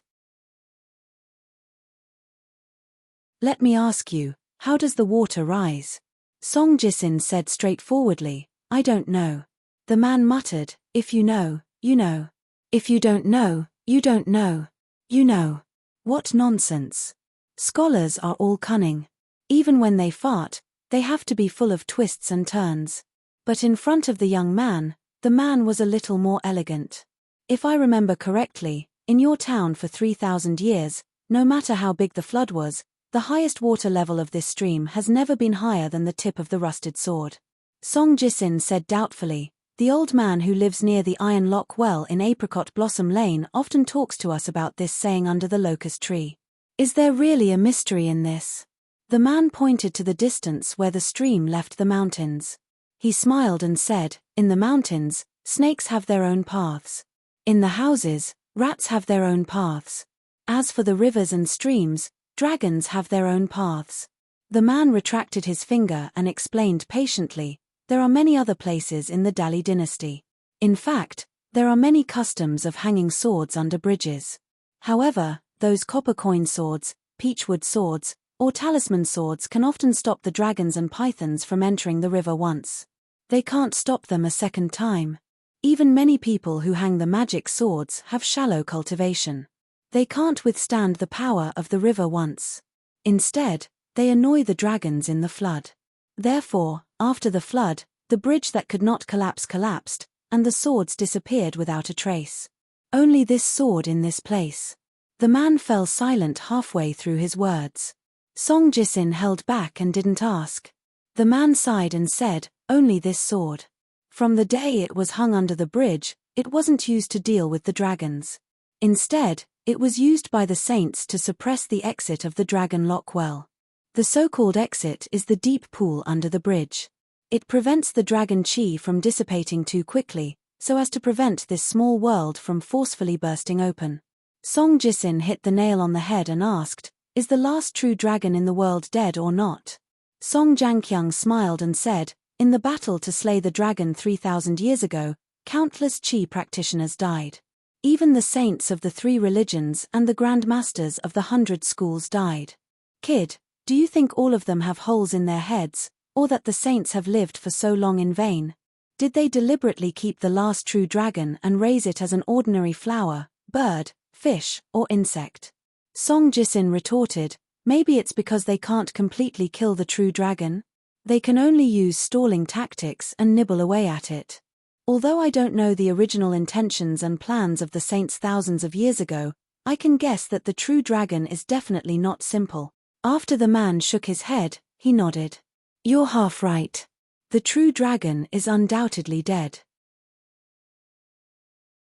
As for its true identity and symbolic meaning, the words "not simple" are definitely not enough to bear it. Song Jisin wanted to say something, but stopped. In short, Dali's plans and countless efforts were all for the sake of stirring up wind and water, for the sake of the great cause of the South in the future. The man took the lead to walk up the stairs and said slowly, "If you ask me why the saints killed the dragon 3,000 years ago, I can't answer you. But if you ask why I left you here, and why you're the noble prince of Dali, I can tell you the truth in full detail." Song Jisin lowered his head, and his expression could not be seen clearly. Since the young man did not ask, the man naturally did not flatter himself. When he reached the highest step, he turned to face the town. "In the future, be more magnanimous. Don't you think it's degrading to fight with Liu Xianyang and even have the intention to kill?" Song Jisin sat at the top of the stairs and looked towards the north with the man. He asked a completely unrelated question: "Is our Dali at the northernmost tip of the eastern bottle continent?" The man nodded and said, "Yes, he's been regarded as a northern barbarian for nearly 1,000 years. Now, he's only won some respect because he's strong enough." Song Jisin still had his head lowered, but his eyes were burning. The man named Song Jianqiang said calmly, "When you reach the capital, be careful of a person nicknamed Embroidered Tiger." Song Jisin was confused. Song Jianqiang smiled and said, "He's now our Dali imperial tutor, and also the teacher of your brother. For our great Li to be able to grow from the founding of 70 counties and 800 cities to the present 140 counties and 1,500 cities in the past 50 years, half of the credit goes to this person." Song Jisin raised his head abruptly. The man smiled, "Kid, you guessed right." The man also sat on the stairs, with his hands on his knees, and looked into the distance. The other person's contribution to Dali's expansion was obvious, far away but right in front of him. At this moment, Song Jisin's whole body was trembling, and his scalp was numb. The two were silent. After a long time, Song Jisin suddenly said, "Uncle, although I wanted to kill Liu Xianyang, and even considered making a deal with old dragon cities Fu Nanhua to find a way to kill Liu Xianyang. But in my heart, I've never felt that Liu Xianyang was qualified to be on the same level as me, even if he had a long family history. I killed him because I felt that I wouldn't have to pay a big price to kill him, that's all." Song Jianqiang was a little interested. "So, you have another knot in your heart?" The boy touched his neck and didn't say anything. In the middle of the night, all was quiet. There was actually someone walking on the streets of the small town. Her figure was slender, and her clothes were thin. When she walked past the Iron Lock Well in Apricot Blossom Lane, she gritted her teeth. When she passed by the memorial arch, she kicked a stone pillar hard. Finally, she came to the lush old locust tree. According to the old man, this tree had lived for a long time, and no matter when it dropped dead branches, it would never hit people. It was very spiritual. The girl swaggered under the tree.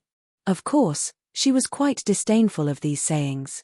She opened the ancient book that she borrowed from her master, and began to search according to the picture. She called out the names one by one, like a general on the battlefield. When she was a little thirsty, she stopped.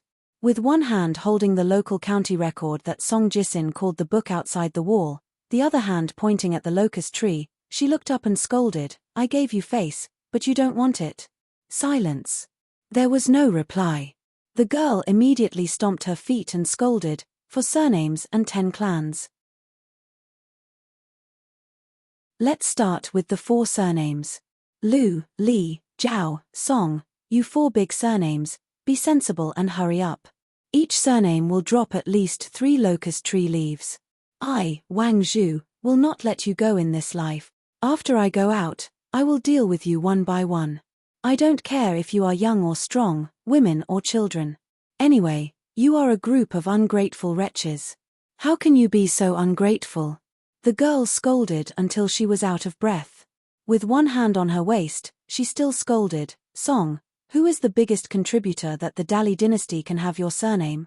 Don't you know? Are you pretending to be stupid with me? Believe it or not, when I go out, I will let Dali have the surname Lu, Zhao, whatever, but not Song. The 10 big families, each surname will have 2 locust tree leaves. The rest of the common surnames will have at least one. Of course, if anyone has the courage to bet, the more the better. I will let him make a lot of money later. The cow family of the 10 big families. Yes, the cow family that produced that bastard cow she. That bastard didn't do anything disgusting in the past. Even when he was wearing open-crotch pants, he was full of evil tricks. In addition to the 2 locust tree leaves, you must give me one more as compensation. Otherwise, I, Wang Zhu, swear that after I go out, I will let Cao Shi die without descendant. How dare he pee in the well? How did such a wicked person become the true monarch of a country? And that Xie family, your family produced a guy called Xieshe, right? Yes, I have some friendship with him. If it wasn't for me, he would have been washed away by the flood. So, it is reasonable that you don't give him one more locust tree leaf. In the distance, Qi Jingchun quietly watched the scene under the locust tree without saying a word. Like a strict father who only knew how to discipline his children with a plank, he felt helpless when he saw his child become more arrogant as she grew older. However, Qi Jingchun felt somewhat gratified when he saw the girl constantly flipping through the book and the locust tree leaves leaving the branches and falling between the pages. After thousands of words, Qi Jingchun finally muttered, "After you leave home, you must be good." The girl seemed to sense something and suddenly turned her head. There was no one. The girl was disappointed and frustrated. She shook her head and stopped thinking deeply, turning back to continue scolding locust trees.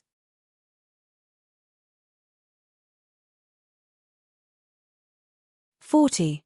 After Chen Pinggan carried the basket to the shore, he walked towards the back of the green ox. He didn't know if it was an illusion, but he felt that the water level of the stream seemed to have dropped a little. When he approached the bluestone cliff, he suddenly stopped because he could clearly see many people standing there.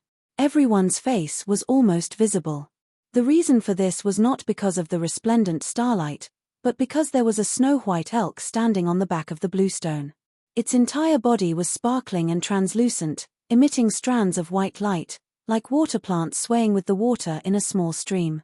The white elk lowered its head, and a little girl wearing a red cotton jacket stood on her tiptoes and reached out to touch its antlers. Outside the elk, there was a young man and a young woman wearing Taoist robes. Maybe it was because of the light from the white elk, but the skin of the man and the woman was whiter than snow and crystal clear. For example, if the people in the small town were aborigines made of mud, then these 2 foreign Taoists were refined porcelain. There was really a world of difference between them. The style of the Taoist robes of the man and the woman was a bit similar to that of Lu Daozhong, who had a fortune-telling stall. However, there were many differences. The Taoist crown was the most different. Lu Daozhong had a lotus crown, while the Taoist crown on the 2 people's heads was shaped like a fish tail. The straw sandals teenager looked at them in a daze. He only felt that the man and woman standing next to the white elk were like characters who had walked out of the statues of immortals. It was as if they would fly away in the next moment, and pick up the stars and the moon would be at their fingertips. The other 2 people stood a little further away. Chen Pinggan knew one of them. She was the daughter of the sword forger Master Wan. This time, the girl in green didn't bring a bag full of food. She held a small embroidered handkerchief in one hand, and there were only a few exquisite and cute pastries in the other. The girl lowered her head and looked very hesitant. She didn't know where to start. The person next to her was about 30 years old. He carried a long sword on his back and a strange ornament on his waist. When Chen Pinggan saw them, almost everyone noticed the sudden appearance of the straw sandals teenager. The young Taoist nun was a bit surprised. She bent down and rubbed the head of the little girl in the red cotton jacket. She pointed in the direction of Chen Pinggan and whispered. The little girl pricked up her ears to listen to the immortal sister's question. She tried her best to open her eyes and look. After vaguely recognizing Chen Pinggan's appearance, she began to spill the beans. She should be explaining Chen Pinggan's identity to the immortal sister's owner, the white elk's owner. At this moment, Chen Pinggan also recognized the 8 or 9-year-old girl. The first time they met was before he went to the dragon kill to make porcelain.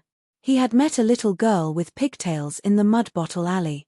She was very young, but she ran very fast. She held a kite in her hand.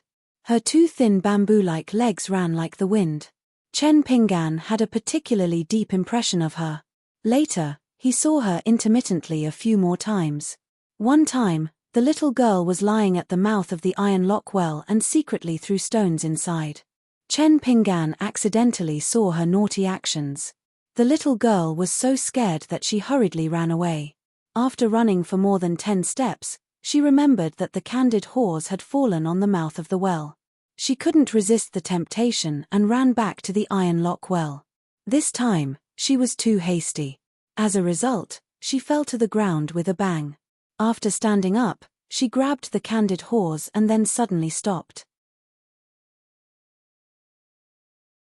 She opened her mouth and reached out to pull out the shaky tooth and put it in her pocket. She didn't cry or make a fuss, and continued to run without saying anything. That scene made Chen Pinggan break out in a cold sweat. The last time he saw her was at the ruined place where the idols were overgrown with weeds. It was a dusk last autumn. Chen Pinggan left the dragon kill and returned to the small town.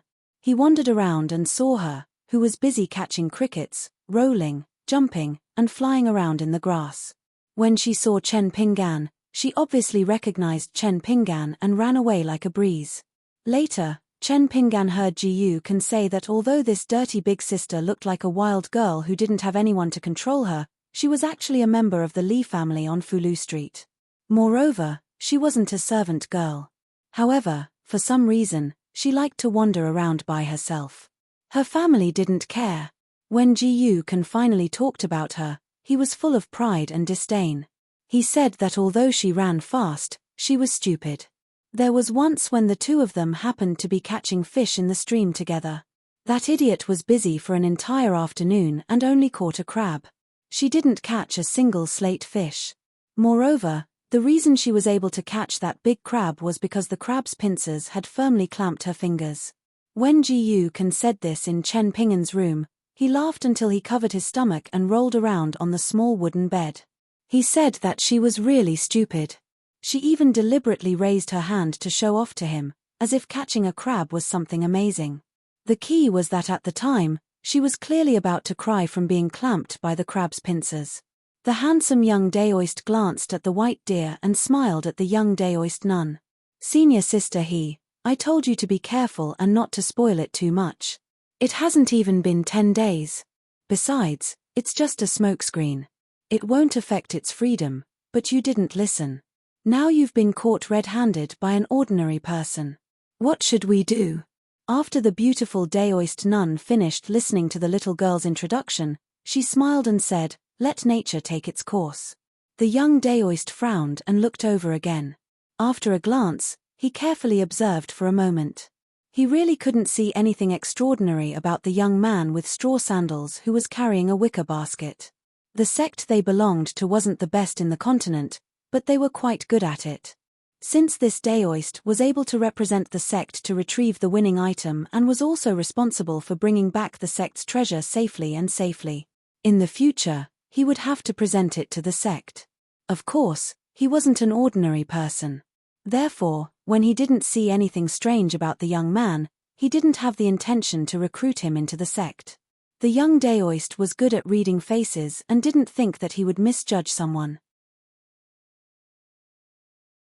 The sect they belonged to was one of the 3 Daoist sects in the Eastern Bottle continent. Moreover, it was the head sect of the continent's orthodoxy. It was incomparably noble. This time, he and senior sister came out of the mountain together. As a reward, each of them had a precious quota to recruit a true disciple for their sect. This disciple would be accepted as their disciple at the same time. Therefore, he didn't want to squander it casually. He had to treat it seriously. Everyone in the sect knew that senior sister had recultivated her mind. Therefore, when she said let nature take its course, it was very likely that she had the intention of accepting a disciple. He and Xiaoyong were known as the Golden Boy and Jade Girl of the Eastern Bottle continent. They were the proud daughters of the continent's Daoist sects. Even the kings of the mortal world had to treat them with respect when they met them. Moreover, the importance of the etiquette was not inferior to that of a great country's true monarch. This was because they were the cultivation geniuses who had the highest chance of entering the upper 5 realms in the continent. When the young Daoist nun took the little girl's hand and walked down the back of the green ox with the psychic white deer following behind them, not only did the young Daoist feel incredulous, the military giant with the tiger amulet on his waist and a long sword on his back also showed a surprised expression. When he saw the young Daoist nun slowly walking over, Chen Pinggan felt a headache coming. The young man really didn't want to deal with these immortals from other places. This was because Chen Pinggan knew that their simple love and hate would determine his life and death, honor and disgrace. Moreover, Chen Pinggan knew that his luck had never been too good, so he was even more afraid of provoking them. However, Chen Pinggan didn't run away because of this. On the contrary, he symbolically walked forward for a while. This way, in the eyes of others, was still considered appropriate. The white deer slightly quickened its pace and trotted over. It circled around the straw sandals youth and finally lowered its head and took the initiative to rub against the poor youth. The white deer returned to its master's side. She gently stroked its back, and in the next moment, it turned into the posture of a horse. Referring to a deer as a horse. The young Daoist nun looked at Chen Pinggan and sighed slightly. She smiled and said something. Then, she lowered her head and looked at the little girl in the red cotton jacket. The little girl interpreted it as a small-town dialect and said timidly, "Sister," he said, "you are a person who cherishes fortune. Unfortunately, you and I are not fated to be friends." The young man was speechless because he didn't know what to say without being rude. Carrying a basket, wearing straw sandals and rolling up his trousers, the young man's appearance was particularly comical. The Daoist nun asked with a smile, "You also know the magical use of these stones?" "Chen Pinggan, you don't have to worry. I was just casually asking." The little girl repeated her explanation. Her speed was fast and her voice was clear. Chen Pinggan hesitated and nodded. "There was a Daoist priest who reminded me that I can often come to the stream to pick up stones and catch fish." Even if Chen Pinggan had a good impression of this young Daoist nun, he was careful and didn't even reveal Daoist priest Lu's surname. Moreover, the person who truly revealed the secrets of heaven and pointed out the value of the snake gallstones should be Ning Yao. The Daoist nun smiled and said, "You also know our young martial uncle Lu?" Chen Pinggan was stunned. The Daoist nun smiled knowingly and roughly explained, "Strictly speaking, young martial uncle Lu is not from the same sect as us. It's just that Daoist Lu visited our sect many years ago and became friends with one of our martial uncles as equals. After many years, us juniors have become familiar with him and are naturally used to calling him young martial uncle." Chen Pinggan grinned, completely letting down his guard. The straw sandal youth was grateful to Daoist priest Lu. He would never forget it in his life. He remembered something and bent down to put down the basket. He picked up a stone that he had fallen in love with at first sight. It was as big as an egg, green and clear like ice. It was completely different from the other snake gall stones. He handed it to the young Daoist nun and asked, "Daoist priest, if you see Daoist priest Lu in the future, can you help me give this stone to him?" After listening to the little girl's explanation, she thought for a moment and then took the stone. She slowly said, "Before I came here, I just happened to run into young martial uncle. He was going to Southern Stream Country to participate in an important ceremony of a Daoist sect. It's hard to say when we will meet again, but as long as I see young martial uncle Lu, I will definitely help you give it to him." Chen Pinggan listened to the little girl's words and smiled brightly. He bowed to thank this young Daoist nun who had such a good impression of him. Regarding the good and bad of strangers, the youth always believed in his intuition. For example, Fu Nanhua, Cai Qinqian, and also for Daoist priest Lu and Miss Ning. Chen Pinggan took out another snake gall stone and handed it to her again. Among the younger generation of the Eastern Bottle continent, this Daoist nun was known as the #1 opportunity. She did not refuse and accepted it with a smile, not forgetting to thank him. The little girl in the red cotton-padded jacket twisted the corner of her clothes and whispered, "I also want a piece." Chen Pinggan smiled and turned around to pick a stone from the basket for the little girl. The little girl ran to his side and carefully said, "I want a bigger one, is that okay?"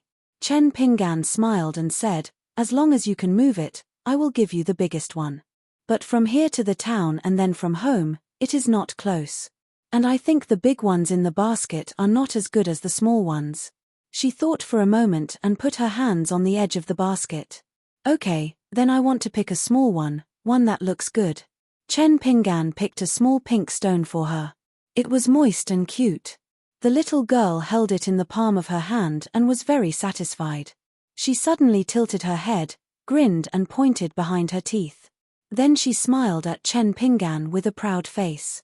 He guessed that she was showing off that her teeth had grown back. Chen Pingan happily said, "Next time, let's go catch crickets together." The little girl's eyes lit up, but they quickly dimmed. She forced a smile and nodded. Chen Pingan carried the basket and said goodbye to the young nun. He waved at the little girl and ran back to the town alone. They were both fairies, but this young nun's gold was not something that Cai Qinqian of Yunxia Mountain could compare to. It was almost like the gold essence of the immortals compared to the gold of the secular world. She took the little girl and the white deer back to the back of the green ox. The young Taoist withdrew his gaze from the back of the straw sandal boy and concluded, "Shallow fate means poor fortune. Naturally, they are not of great use." There were many Taoist sects in the eastern vast continent. Every 30 years, a pair of golden boy and jade girl would be chosen. He and his senior sister, He Xiaoliong, were this year's natural Taoist couple. But something surprising happened. The golden boy's aptitude was not inferior to the previous ones, but the jade girl's fate was so good that it made people's hair stand on end. When she was born, there was an auspicious white deer that took the initiative to walk out of the mountains and wild swamps and came to her side to recognize her as its master.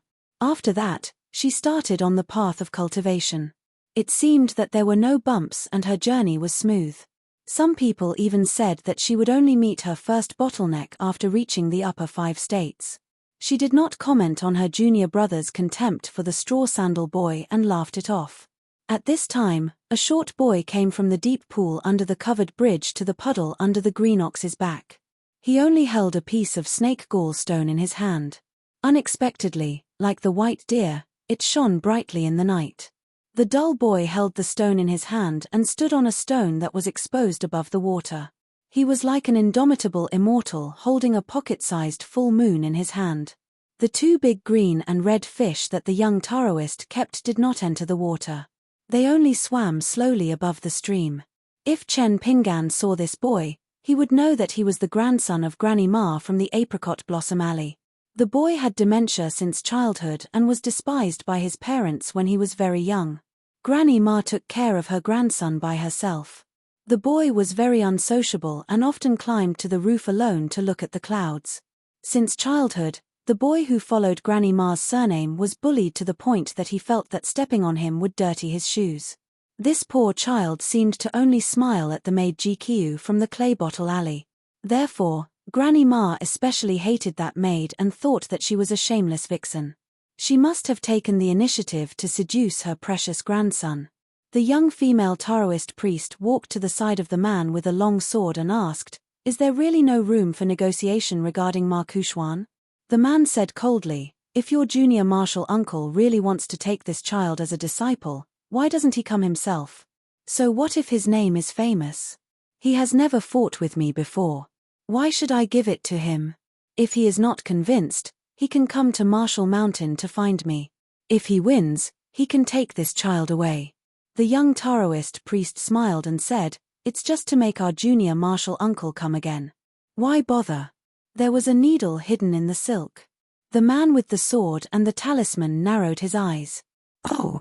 The young female Taoist priest was a little annoyed. She glanced at her junior brother. The young Taoist priest laughed and did not argue with that person. He looked up and said, "The moon is so beautiful today." She was a little helpless. As long as it involved her junior martial uncle, not only her and her junior brother, but all the young Taoists in the continent would be honored. On the other side of the covered bridge, under the stairs stood a barefoot monk. His face was square and had a tenacious expression. The monk did not look up at the golden plaque. Instead, he looked at the ground where Song Jisin had placed the incense stick. He put his palms together and bowed his head. He said with compassion, Amitabha. The short youth came ashore and came to the back of the green ox. He looked at the two young Taoists and the serious man with the sword. Finally, he stared at the latter who was about to hang the tiger talisman and said, I don't want to learn the Tao of immortality. Can you teach me how to kill people? The man smiled proudly and said, since ancient times, the sword cultivators of the military school have the greatest killing power in the world. The young Taoist smiled and said, oh? The young female Taoist priest shook her head. She knew that the outcome was set.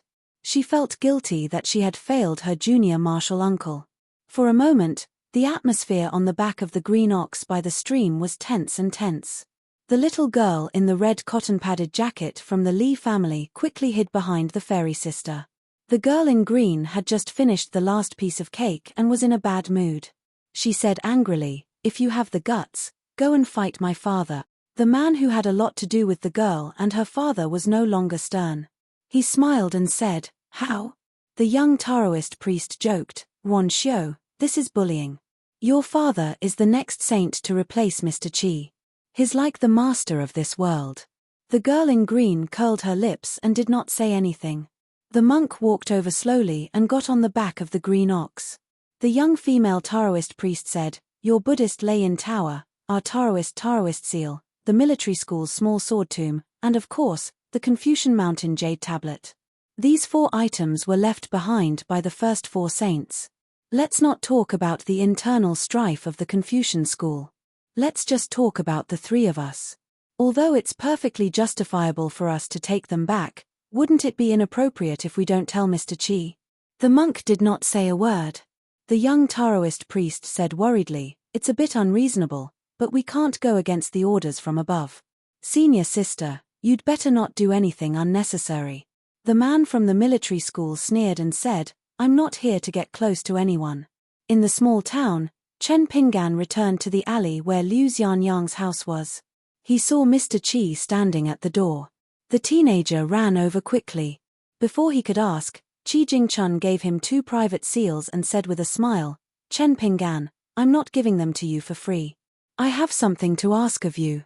If the Cliff Academy is in trouble in the future, I hope you can help as much as you can. Of course, you don't have to deliberately ask about the academy. The teenager only said one word, okay. Qi Jingchun nodded and said earnestly, remember what I said before, a gentleman doesn't save people. Those were words from the bottom of my heart. I'm not testing you. The teenager grinned and said, sir, I can't guarantee that. Qi Jingchun wanted to say something but stopped. In the end, he did not say anything and was about to leave. He originally wanted to say that if the Cliff Academy was really in trouble in the future, Chen Pinggan, you don't have to feel guilty even if you feel regret. You can just pretend you didn't see or hear about it. You don't have to deliberately do it. However, Qi Jingchun did not know why, but deep in his heart, he felt a trace of hope. Even he himself could not understand why. After thinking about it, this hill master of the Cliff Academy could only come up with one answer. It was because the teenager in front of him was surnamed Chen Pinggan. He seemed to be different from everyone else. It was extremely difficult to entrust him with a task. Even if you knew that the teenager would not be able to do it in the end, even if he tried his best, you could be sure of one thing. As long as he agreed, he would definitely do it. Even if he could not do it with 100% of his strength, he would be willing to grit his teeth and use 120% of his strength. This was something that made people feel at ease. This was something that Qi Jingchun had been yearning for many years. This scholar who had taken the initiative to ask to be demoted to this place only felt that everywhere in the world was a foreign land. When Qi Jingchun was about to turn around, the teenager who was still carrying the wicker basket hurriedly bowed with great difficulty. In the alley, the scholarly sage returned the teenager's bow.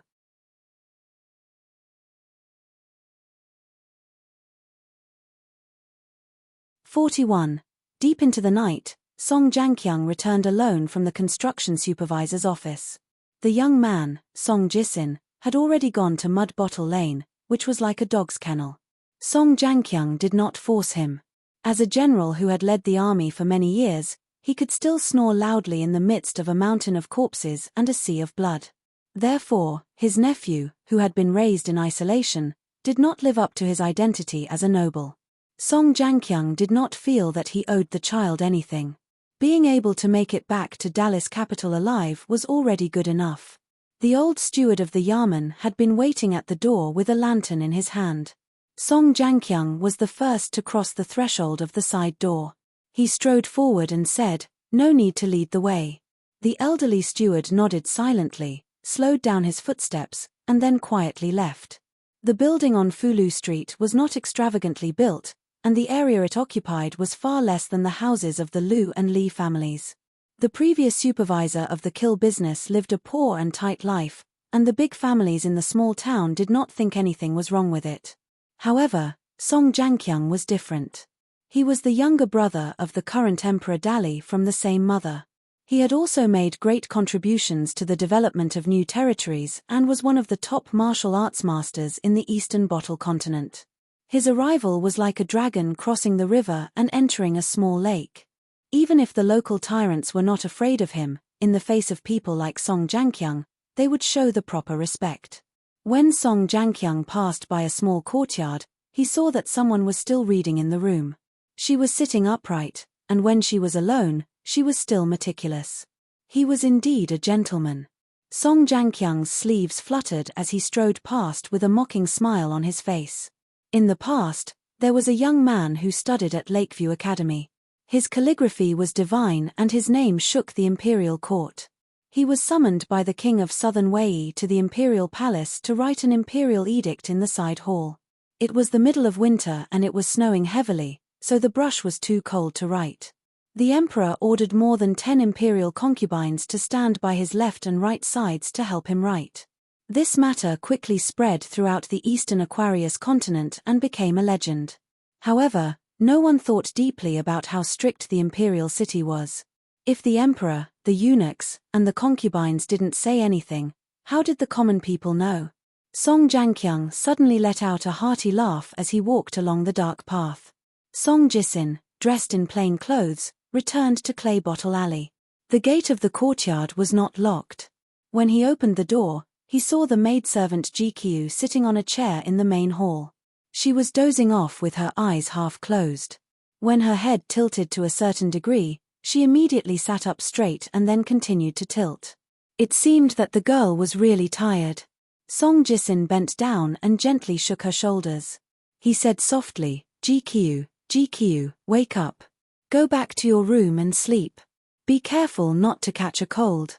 The sleepy girl rubbed her eyes and said in a daze, "Young master, why did you come back so late?" Song Jisin smiled and said, "I went to the covered bridge. It was a bit far, so I came back a bit late." GQ saw Song Jisin's unfamiliar clothes and said in surprise, "Eh? Young master, why did you change your clothes?" Song Jisin did not want to talk about this topic. "Let's not talk about this. After I lent you the county journal, how are you reading and learning? Do you want me to teach you?" The girl shook her head and said, "No need." Song Jisin returned to his room. It was pitch black. He took off his outer robe, kicked off his boots, and touched the bed. The youth murmured, Wang Zhu, so it's like this." GQ returned to her room, turned off the lights, and went to sleep. Her whole body was curled up in the bed. She made a slight noise as if she was secretly eating something and chewing something in her mouth. In the end, she even burped. Although Liu Xianyang had not officially become Master Wan's disciple, anyone could see that Master Wan valued this tall youth very much. Otherwise, he would not have personally taught him how to forge swords. The row of sword-forging rooms was not a place that anyone could enter. During the afternoon break, a young man who used to be a kill worker ran up to Liu Xianyang and said that someone was looking for him. He winked at Liu Xianyang and said that it was a beautiful woman who was even prettier than the madams of Fulu Street. Liu Xianyang followed him with a smile, but his heart was heavy all of a sudden. Sure enough, there was a slender woman standing next to a well. There were many strong young men digging the well and moving the soil around her. They were working very hard. Just as Song Jisin despised, Liu Xianyang was indeed a country bumpkin.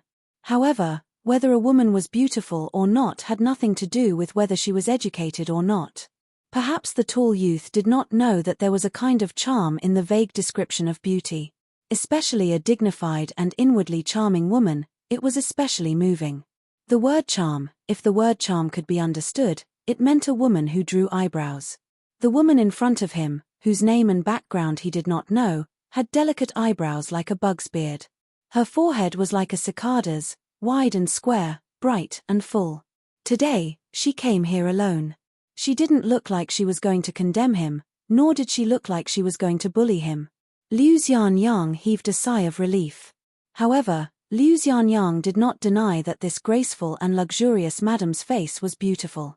If it was in the past, he might have whistled a few times when he met her on the street. However, this did not mean that Liu Xianyang would be tempted. The woman that the tall youth liked was the maidservant in Mud Bottle Alley. She was now, and she would be in the future. Liu Xianyang led the beautiful madam to the stream and said firmly, "Madam, if you want to persuade me to sell you the family heirloom, I advise you not to open your mouth." The madam smiled sweetly and said, "Don't be in a hurry to refuse. Let me tell you the pros and cons, then you can make the decision." The tall youth's expression did not change. He pretended to be relaxed, but his heart instantly sank to the bottom. In the distance, a young girl was squatting on the threshold of a sword-forging room. She was holding a bowl of rice. The white rice piled up like a mountain and towered over the edge of the big white bowl. She was wolfing down the rice. After finishing the mountain, she saw the red braised pork hidden by her. Her whole body was filled with happiness. She secretly turned her back to the man sitting on the other side of the threshold and asked, "Father, don't you care about that foreign woman?" The man said in a low muffled voice, "I don't care." The green-clothed girl said worriedly, "He will be your first disciple in the future. Aren't you afraid that he will take the wrong path?" The man said indifferently, "That kid is not lucky." The girl asked doubtfully, "Father, don't you feel that it's a pity?"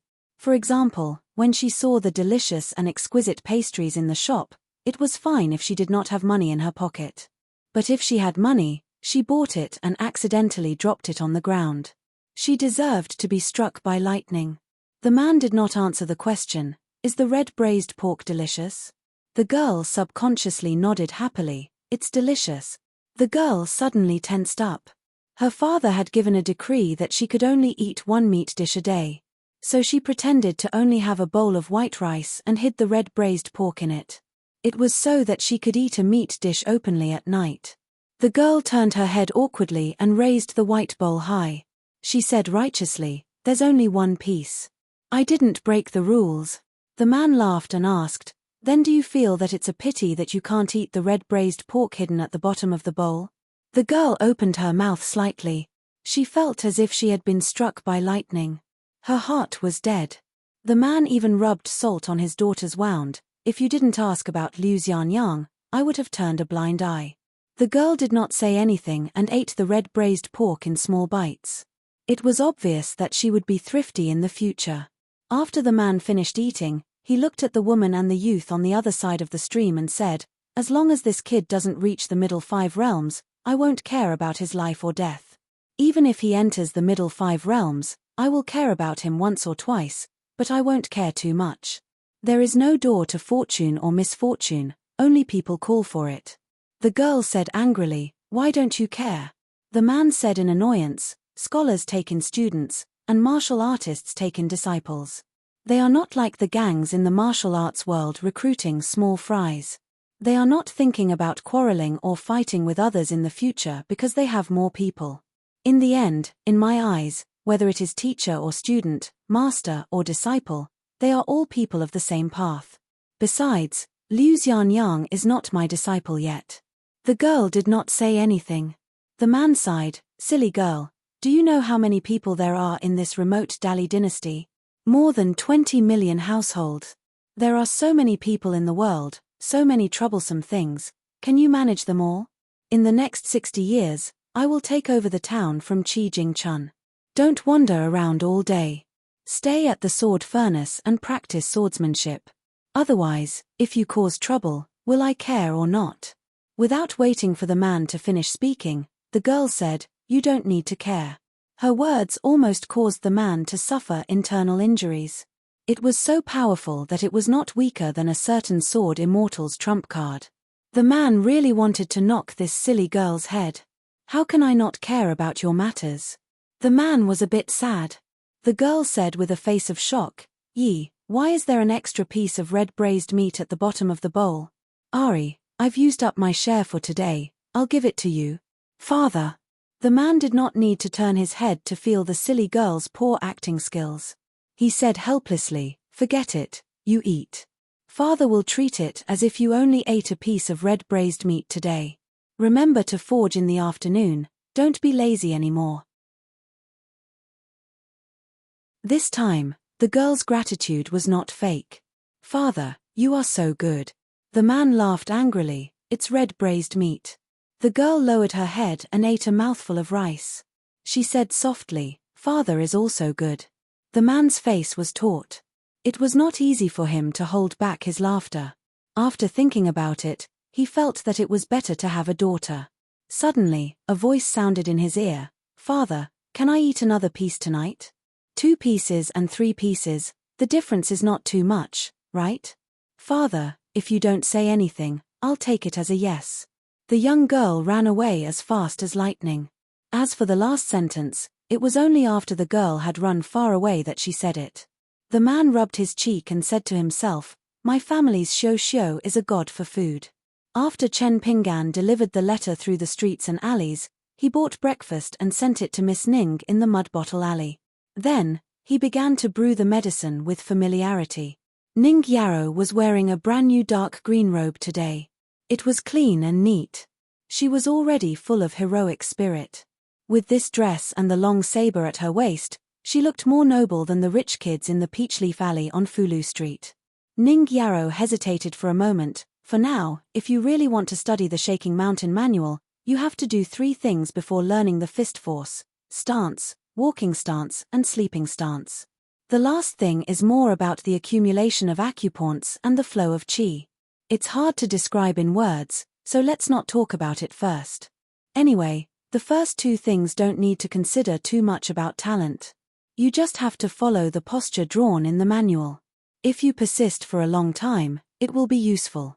Even if it can't let you reach a higher level in martial arts, it's not impossible to strengthen your body and prolong your life.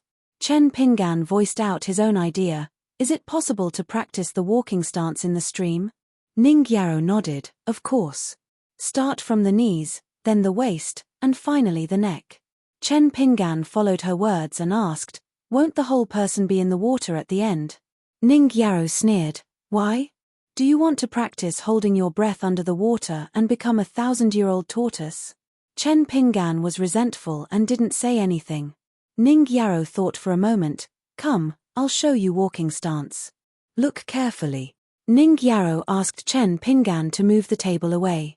Then, she took 6 steps forward. Each step was 3 small and 3 big.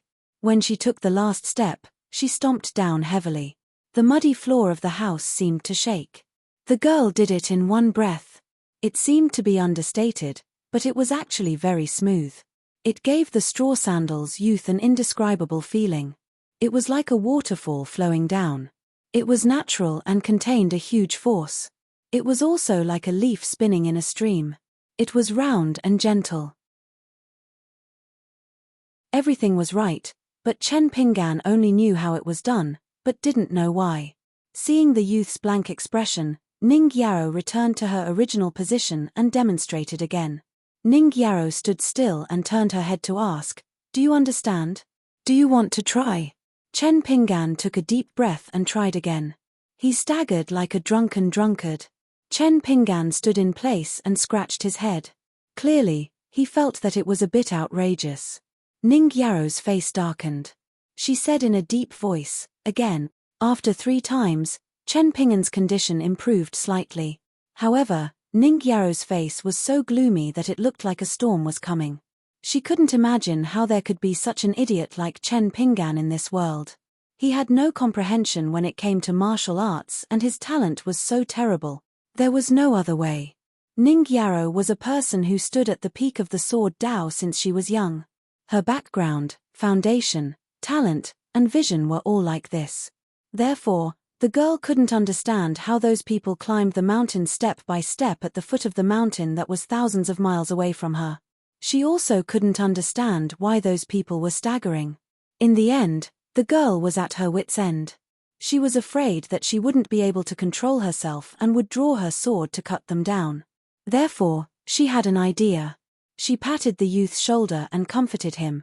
Chen Pinggan, the meaning of reading 100 times will be revealed. It's the same for practicing martial arts. If you can't understand it after practicing it for tens of thousands of times, then practice it for hundreds of thousands or even 1,000,000 times. Go and pick up your stones. The clumsy bird flies first. Don't be discouraged. Take it slow. Practice this stance in the stream over and over again. Chen Pinggan thought about it and felt that it was true. He had heard Song Jisin say something similar to Miss Ning's reading 100 times. It was about reading 10,000 books and writing like a god. However, the youth felt that what Miss Ning said was more reasonable. If tens of thousands or hundreds of thousands of times weren't enough, then practice 1,000,000 times. Chen Pinggan smiled as he ran out of Mud Bottle Alley. Along the way, he repeated the words 3 small 3 big 3 big 3 small 3 small 3 big 3. He imitated Ning Yarrow's posture according to his memory. The youth told himself the truth in his heart. After practicing 1,000,000 times, he might be able to master the fist art.